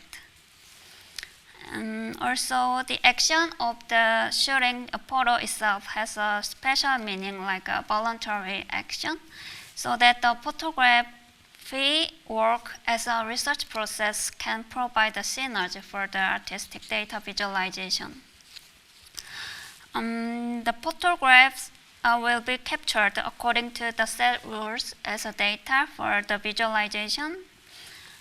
So they will have documentary characteristics. Meanwhile, the object of the photographs will naturally represent a poetic manner because the photographs are exploring urban life, embracing the numerous layers of the story from the citizens and their surroundings. And then I thought about the socio-historical meaningfulness in my project. Because the tram infrastructure is still ongoing for the construction in various places throughout the Helsinki. Therefore, it is also a historical element that connects to past, present, and the future. In this regard, this project can give sustainable research. In parallel, the photography itself has a historical meaning, so the practice of photography can be well combined in this project. This is the learning objectives that I want to approach in this project. And I'm going to involve some field study based on the interview and case studies. Also, when it comes to the poetic aspect in this project, I will look through the phenomenology theory about how people perceive the place, space, and the mood of it, as well as a memory from them. This part is the references of books. Basically, Edward Ralph, Martin Heidegger, Merleau-Ponty, Ernst Cassirer's theory can be studied. Also, I hope to include some photography theory as well. So let me know if you have some recommendations for that. And then, in addition to the analysis for the data visualization part, I'm especially planning to analyze the reference analog photography works that present the detail from the urban life, buildings, transportation, and citizens in poetic manner in order to set the way of photography in this research. So I include some references for the analog photography works. I think they're familiar to you guys as a photographer. And then Stefan Schur is my first reference. He's an American photographer, and he's well known for pioneering use of color in art photography. And then he pictured the color and texture details from the mundane subjects. And this is my second reference. It's from the Ed Russia. And he's also an American photographer and an artist. His photographs are straightforward and mostly devoid of human presence. These photographs emphasize the essential form of the structure and its placement within the built environment. I am planning to have analog photography as a part of the research about artwork itself. The concrete idea about the photography will be set after this this reference review. At least, the color and the texture in the photographs will be focused on and experimented with during the process. And yeah, it's my final page. So in conclusion, data visualization of Helsinki tram infrastructure through a color, pattern, or a text extracted from photographs in this study's progress is based on a philosophy and humanity theory of space, time, and memory. It explores and reinterprets the relationship between humans and public transportation in a new way from the existing data visualization method, such as society and culture within the relationship. This study integrates knowledge of analog photography, public transportation infrastructure, city data visualization of space, and culture related to color patterns and new perspectives are presented in each field. Finally, the future research direction is to make the visualization method proposed in this study into actual artwork. The work will be displayed in a gallery space as an exhibition, and photography also will be shown in a space as a part of the exhibition. And the work will go beyond the tram infrastructure of some areas of Helsinki and visualize the tram infrastructure of various cities around the world in a poetic way. Through this, I intend to develop this visualization into work as a medium that can compare each city's infrastructure and read another new tendency within it. I think it's quite an ambitious goal. Yes. Yeah, thank you. That's all.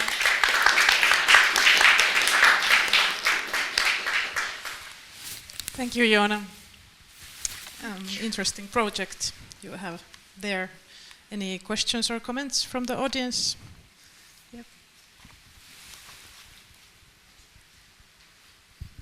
Thank you for your presentation. I'm wondering, why is it important for you to use analog photography, or is it connect? Do you plan to go through archive? Because I guess there is archive about how the tram was being built, or maybe incidental photos of these structures. How do you link this to analog photography? At first, I was really interested in the analog thing out of the digital world. So that's the first reason. And then I think the analog photography has some kind opportunity to experiment of the color for the colors and the pattern in the darkroom. So that's the reason that provoked me to have this analog photography in this project.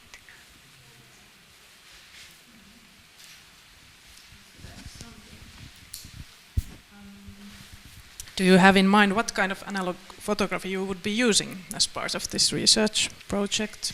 Black and white or color, or maybe some of the alternative techniques?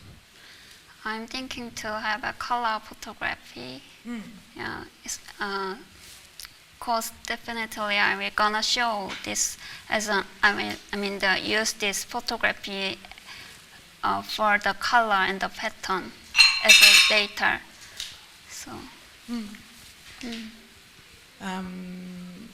And do you feel that through analog color photography you would be able to focus on these tram infrastructures as part of the city and how they connect people to the cityscape? Yeah. And then in my mind, there's another perspective as a foreigner. So it's more like artistic and storytelling based project, I think. And also it can illustrate the tram infrastructure in Helsinki as a foreigner aspect, I think. Yeah. Right. Oh, interesting. Any other comments or questions from the audience? Yes.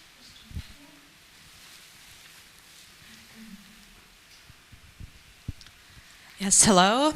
A very interesting research. I just wanted to ask, I have a friend who lives in Helsinki, grown up in Helsinki, and he's traveled around the world a lot. And he just arrived in Finland, and he went to the center of Helsinki, and he saw the tram.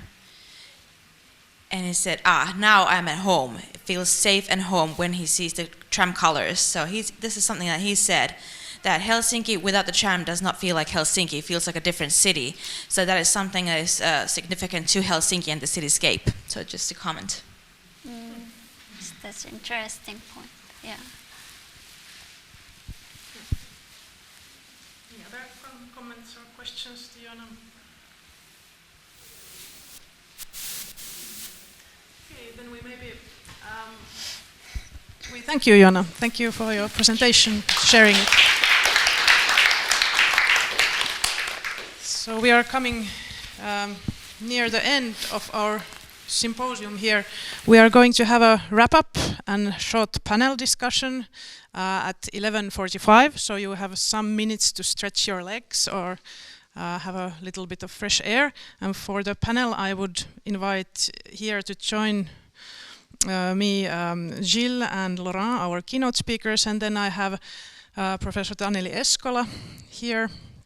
artist and researcher, joining us to talk about a little bit about future of analog photography.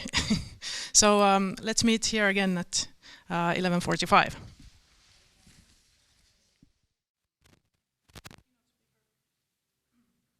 So welcome again, and this is the last bit of our symposium of artistic research in analog photography.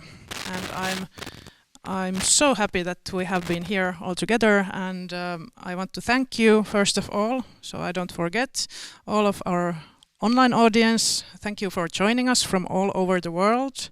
It's been very meaningful to know that there are people around seeing and hearing what we have been talking here. And thank you so much for our live audience here, for joining us live here in Helsinki during these times of change and insecurity. Traveling is always an effort thing that we wouldn't have maybe thought like 2 years ago, 3 years ago, but now we know what it takes. So I'm so happy and fulfilled that we have been doing it, and it wouldn't have been possible without you. I also want to thank of course, the Finnish Museum of Photography, which offered us this beautiful space for our conference, and I want to thank our crew, which made this whole symposium possible. Pauliina, Sari, Jenna and Heikki, who have been running the show here, so I haven't had a thing to worry about here. Let's maybe give them applause.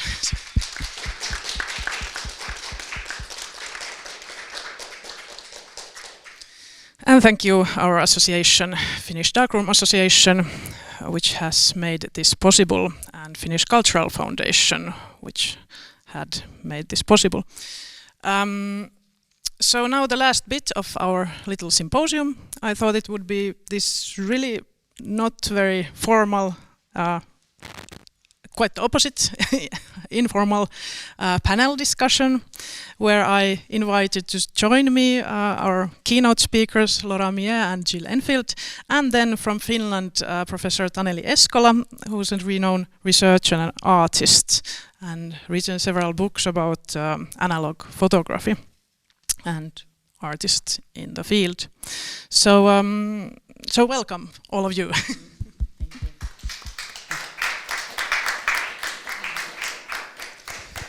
So we've seen so many interesting presentations during this weekend, and it's been quite evident actually that, well, to say something about history, it seemed when I started my studies in 2001 at the University of Art and Design, what it was back then, we still did everything during our studies on film. So we had darkroom practice, we had studio courses on which we photographed first on Polaroid and then on sheet, like large format, 4x5, and then we developed everything in laboratory, and then we made both color and black and white photography in the darkroom, of course. And that was, when I started, it was 2001, and when I finished my studies, got my master, it was 2008, and then everything had changed. Like nobody did anything in the darkroom anymore.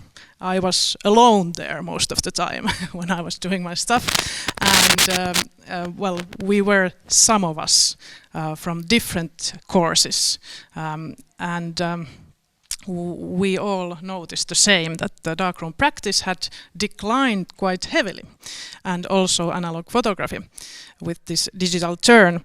So at first we didn't think that much of it, but then we noticed that during this decline it meant also that also the places to do darkroom photography of course vanished basically, because many darkrooms were disassembled and there weren't any more spaces to do this. So if we wanted to be active and practicing artists in the field of analog photography, making our prints ourselves, there weren't that many places you could actually do it.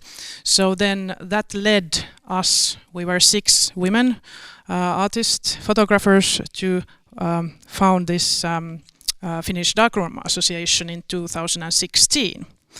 And a bit later on, like around now, we have actually found out that we weren't the only one having this idea, but throughout Europe, around these times, like 2015 or 16, many new analog associations and festivals were actually started and founded around the same time. So it was very weird that we had this same idea unknowingly of many other organizations in Europe, for instance. So that led me think that there was this, or we have been noticing, and from these presentations we've heard here, that this digital turn has changed or produced somehow, or maybe has been kind of leading to this new analog wave, or this wave of analog photography, which is now growing throughout the practicing artists in the world. So I'm interested in hearing your opinions or ideas around that idea. Have you noticed the same or this similar turn, or what do you think about? Have there been similar kinds of things happening in around where you are working, and what would you think would be reason for this kind of development or turn, if you feel it that way? You can have this one. Jill has her own, and now Laurent, you have both. I'm just doing this one. Okay. Well, I've noticed the same thing. I mean, for a long time, so many schools were getting rid of their dark rooms, and of course, the professors' chagrin, they didn't want to see it go, but students weren't as interested. And I think that having something that's hands-on and tactical is important for people. And I think that at this point, they're on their computers and their phones so much and so long that it's a pleasure to be doing something with your hands and being physical and being able to see things coming up other than just pushing a button. So I just think that things are, cyclical, and so I think that it's time, and people want to be working with their hands again. And I think that there is also, not only is the pleasure of doing things with one's hands, but also I think there is the desire to get a certain form of autonomy with the industry, because, for example, the computers, the telephones are already conceived, and they are conceiving images that are already influenced by the way the machine is made. Mm-hmm. And from what I see with my students and from my own perception of that, doing things with my own hands means being also more free from in the way the images are conceived, in the way I am making them, really, totally. And there was another very interesting thing said from not the last intervention, but the previous one. This I can't remember his name. Saying that as an old media, analog photography is kind of freed from the necessity of doing useful things. Useful in relationship with the notion of progress, seen as a positivist idea. Things are moving forward on a social aspect, on a technical aspect, and photography has to be part of it. And now only the digital images are able to follow the progress, and because they are part of it, and only the digital image can be. If you consider, for example, the Chinese social credit, only the digital image can manage that, and so the analog photography enters I think a period of time in which it's going to be more free of even of representing things. And this is what we see a lot in the new stuff. There is less representation and a lot of experiments which are free from that. And it becomes like a medium like the engraving. There is no need to make engraving anymore for more than 100 years. But we keep doing it because there are some possibilities to express oneself. Laurent. Yes, what Ari was referring to was this Antti Nylén, who is a Finnish philosopher, photographer, and writer, essayist, and kind of really enthusiastic darkroom printer. And he wrote this book called Introduction to Film Era. Kind of few years ago, where he argued indeed that this kind of digital has actually freed analog photography, and it's quite a wonderful book, but unfortunately only in Finnish so far. So okay. I would hope him to translate it, so because there are so many people interested in this kind of thinking at the moment. Yes, first of all, I have to say that I'm very sorry of not having time to follow your previous discussions, but I have such a hurry period for many reasons, but never mind. I began my photographic career in the early 70s, and then analog was of course the only possibility, and the main aesthetic experiences during my photographic career has been related to film and printing and black and white photography and that kind of classic tradition. And that's the very obvious thing, because I began studying in the University of Arts and Design in 77, and during 80s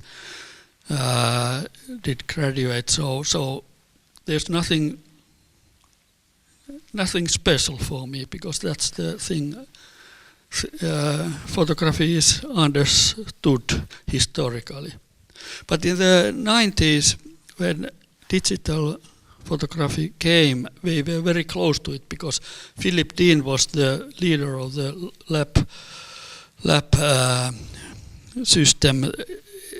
We were working together, and he was in the core of the new revolution, and we saw it, how it was developed. But the thing that, for example, I was not interested was not a prejudiced, or I had nothing against the digital revolution, but for me in the 90s it was a question of quality.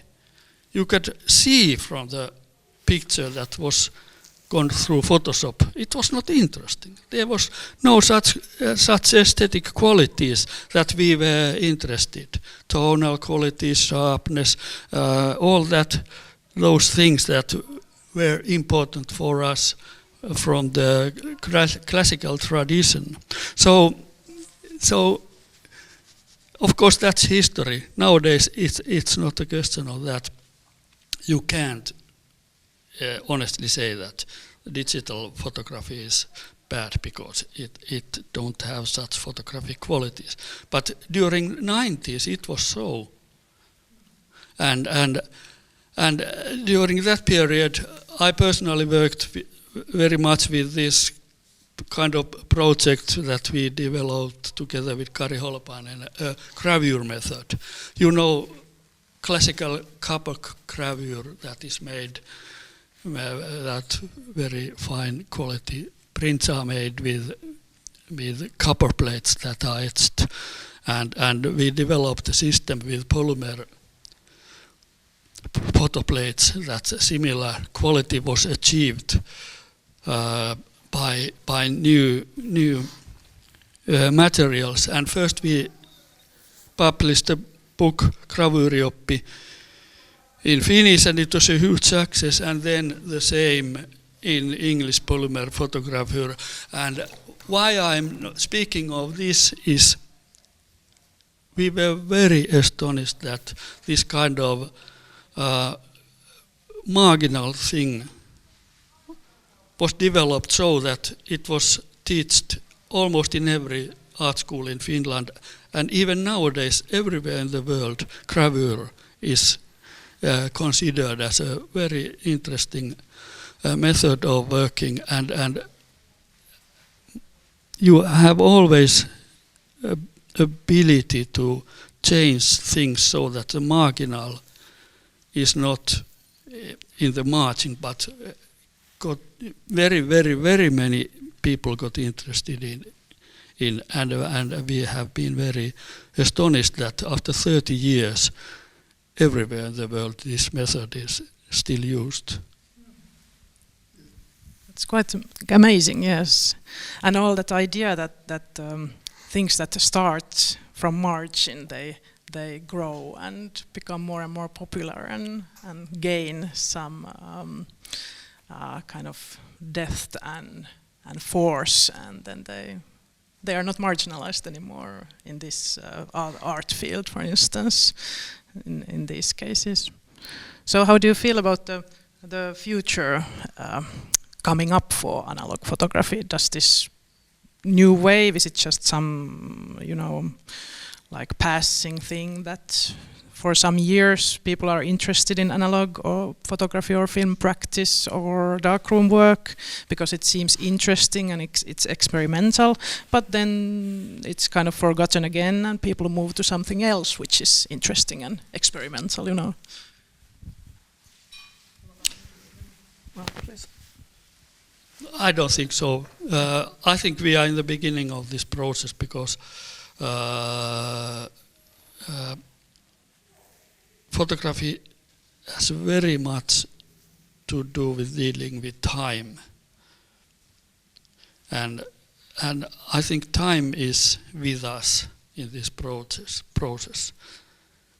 The idea that historical things are found again and again, and it's the idea that we don't forget. It's in the core of the photographical processes. I don't think it's going to go away. I think it's going to keep getting more and more popular again. I think that, when digital came, it was new, it was exciting for people, it was immediate. And I think that analog makes them slow down and really see what you're doing. And I think that it's just, I hate this term because everybody uses it, but it's like just another tool in your toolbox. It's just you have so many choices, and I think that it's important as an artist to have those choices and to not say, oh, I can never do this or I can never do that. They can all work in tandem with each other.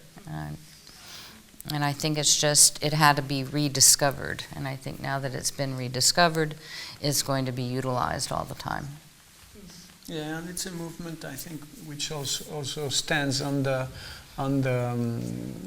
public that the photography gets. The photography is a sort of small world inside the contemporary art. It has its own public, which is a bad thing and a good thing, because this public has quite a good knowledge of what is going on and what they're looking at. And so they have a taste and they know the subject a little bit. So I think it contributes to give a good a perception of all these attempts of renewing the approach. To my opinion, what would maybe, or maybe it's a fear, but I could find a sort of echo to this thought in some of the previous persons who presented some things yesterday or the day before. I have the fear that the environmental issues are going to maybe restrain at some point the huge possibilities of techniques we have nowadays, because for some reasons pollution and the disponibility already, for example, of the dichromates, it becomes a problem.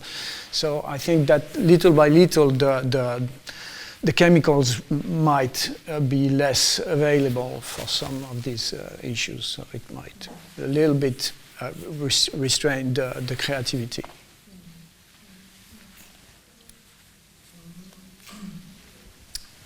One of the issues, or one of the focuses, or which came up in many of the presentations, was this kind of the limitation.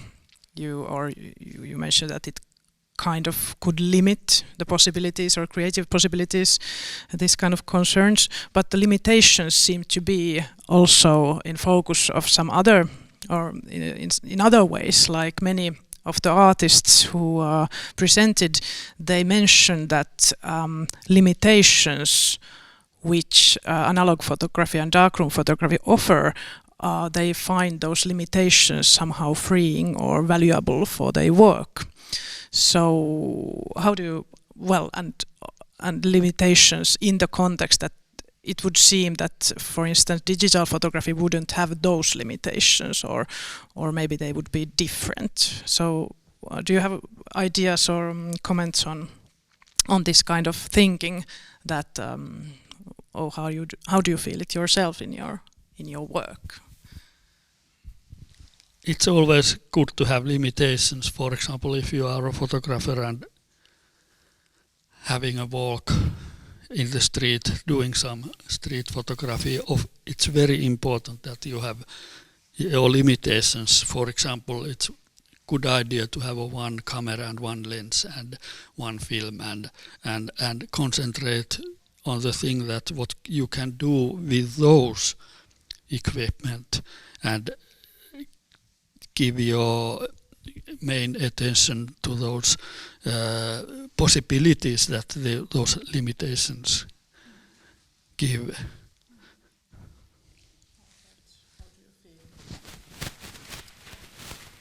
I think that's why the historical techniques are so important, because at the time when you can't get, for example, I used to shoot with Kodak infrared film, and that doesn't exist anymore. And so you always have to just grow and change what you're doing, and be sure that you know what is out there, that you can just move that along and incorporate that into what you're doing. So, things have always changed. We were talking about it the other day, where certain paints weren't available, anymore like they were, in the 1800s. And so that things are constantly evolving, and you just have to evolve with it and change how you're incorporating your work into how you want it to be seen. Yeah, well, I think like that, except that there is to me quite a difference between the limitation that is imposed by the circumstances and the one you choose as an artist to make a work. So, well, it can be frustrating. Sometimes you're right.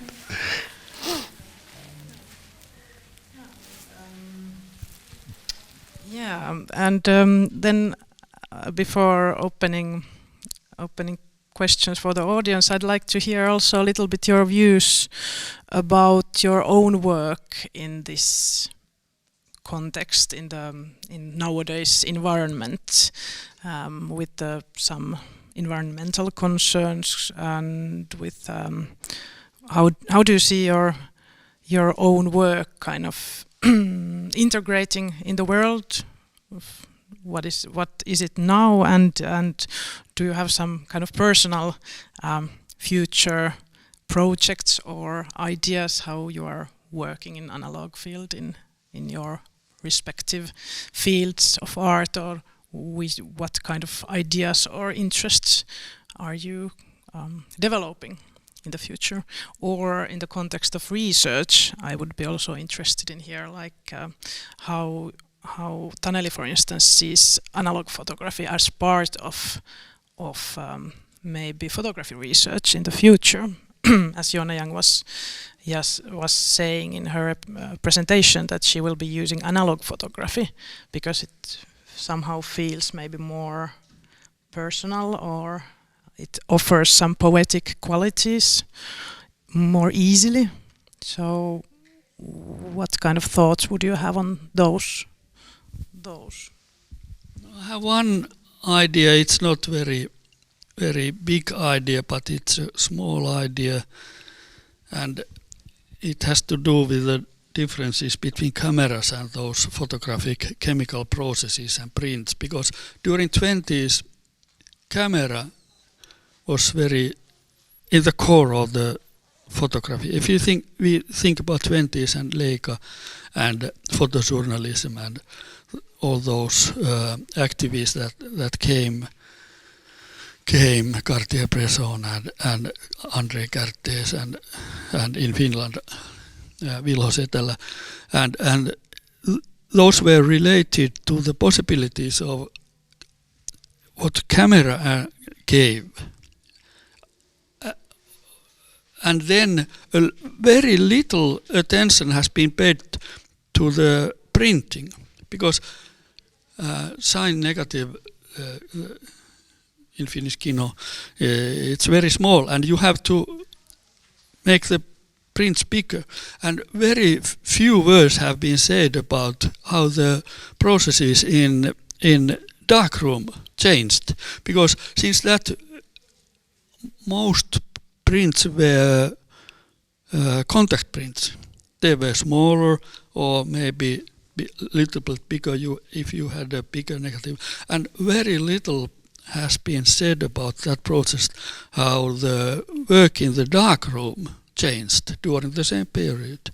And I'm very pleased to notice that these discussions we have nowadays are not related so much to cameras, but those printing things, chemical things, tones, and all the stuff that is related to the idea of photography as a chemical process. And that's very big change, and it's very interesting to think it in the larger scale. How do you feel, Gillo, regarding your own work, for instance, future endeavors? I guess I pick how things are going to be shown by each project. So I think that's why I like to. I know how to do all of the processes. I'm not necessarily good at all the processes, but I can at least choose and then practice as I decide how something is going to look. So I don't know. I think that's why I don't like to limit myself, and so I just do it per project. I don't know if I understood really well the question, but you were talking about context. And nowadays, I would say that for about 2.5 years, the notion of context has slightly evolved in my brain. And I have a certain faith in the creative context that each individual is carrying, and that is fine. But I have a sort of feeling that the general socio-political, historical context we're in is, in my case, I'm talking about, is slightly eroding the desire and the ability to concentrate on the other more personal context. And there's been some periods during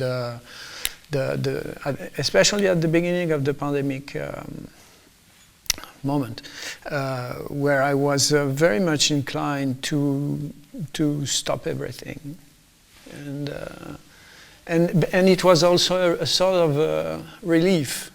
There was this injunction, or not injunction, this commandment from the government saying, stay home, do nothing. So why not?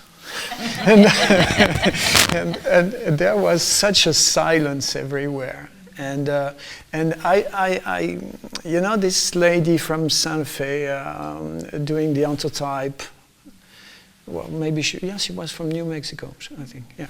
And this sustainable aspect of a practice and of a life, and I'm not sustainable at all. Anything I do, but I'm thinking about it. So I'm very often kind of trapped between these two desires of being having a more virtuous practice, life, and the other one which is more simple, which is just, well, it's not so simple to express oneself, but it's more on its on a track for many years, so it's working, it's going on. The desire is there and moving, but there is a kind of fight which becomes more and more often, and I see that with my students. A lot of them are caught in a sort of there is an old word for that, which is assidia. You know, I don't know if you're familiar with this. This is one of the 7 sins. It's a mix of laziness and melancholia. So we have time for a couple of questions from the audience. If you have any comments or questions for the panelists now, you can bravely ask. Or if there's in our online audience any comments or questions. Oh,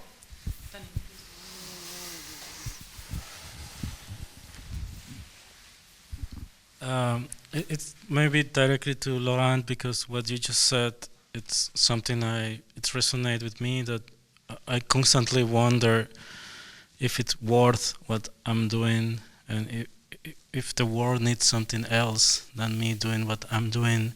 I don't know if you perceive it in the same way, what you meant, that you are trying to do a more virtuous or art practice, but how do you deal with that feeling? How do you deal with that feeling of when you are trapped between these questions?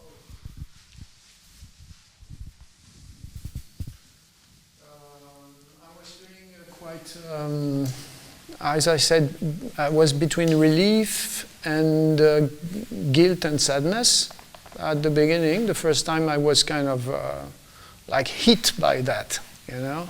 I think most of us felt that when in a different, more or less different ways. But then there is a sort of a animal aspect also in the desire we have to live and do what we know to do and what we need to do. So after some time, this sort of machine we have inside starts to work again, and the brain, this part of the brain which is trying to stop everything, just, I don't know, I did not control the thing. It's just that after some time I just went back to deal with life the way I used to do it usually.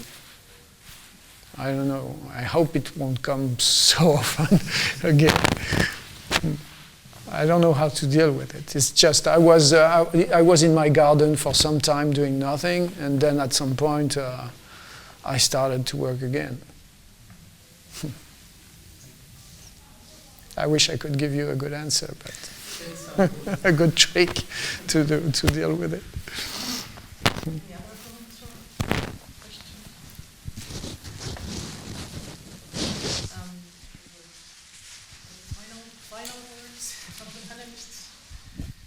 Any final comments or ideas from the panelists for the audience?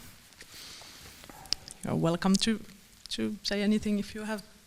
No, I have a little bit anecdote. I remember in the 70s there were a few of us who found daguerreotype very interesting and tried to do it, but there were no materials and no know-how, and it was not succeeding and going on, and it was frustrating because the idea of doing daguerreotypes was very interesting. But nowadays you can do your daguerreotype, and that's very positive and fine progress. And it's just 40 years, 45 years or something like that. During that period, there were no possibilities of doing that.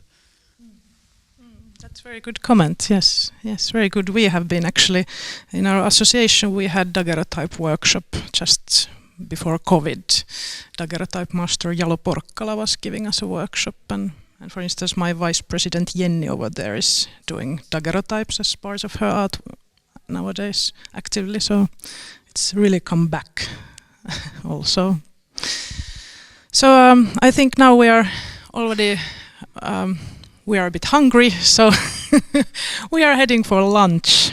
And I want to thank you again all for joining us here, our audiences online and here at the place. And I want to thank warmly our keynote speakers Laurent, Jill and Taneli for joining me here in this final panel discussion, which kind of wrapped up a little bit about these ideas what we had in our first ever analog symposium here, Artistic Research Symposium for Analog Photography. So I was trying to think some very clever final words for this historical occasion, but of course I didn't. Well, I just noticed that. Well, I'm more of maybe myself also kind of. Artist working with visual than artist of words, so it was better to let the words for the writers or the people who are better with those. And so I just want to thank you and tell you that it meant so much to us that you were all here.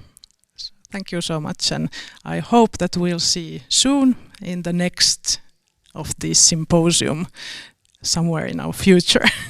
Thank you again.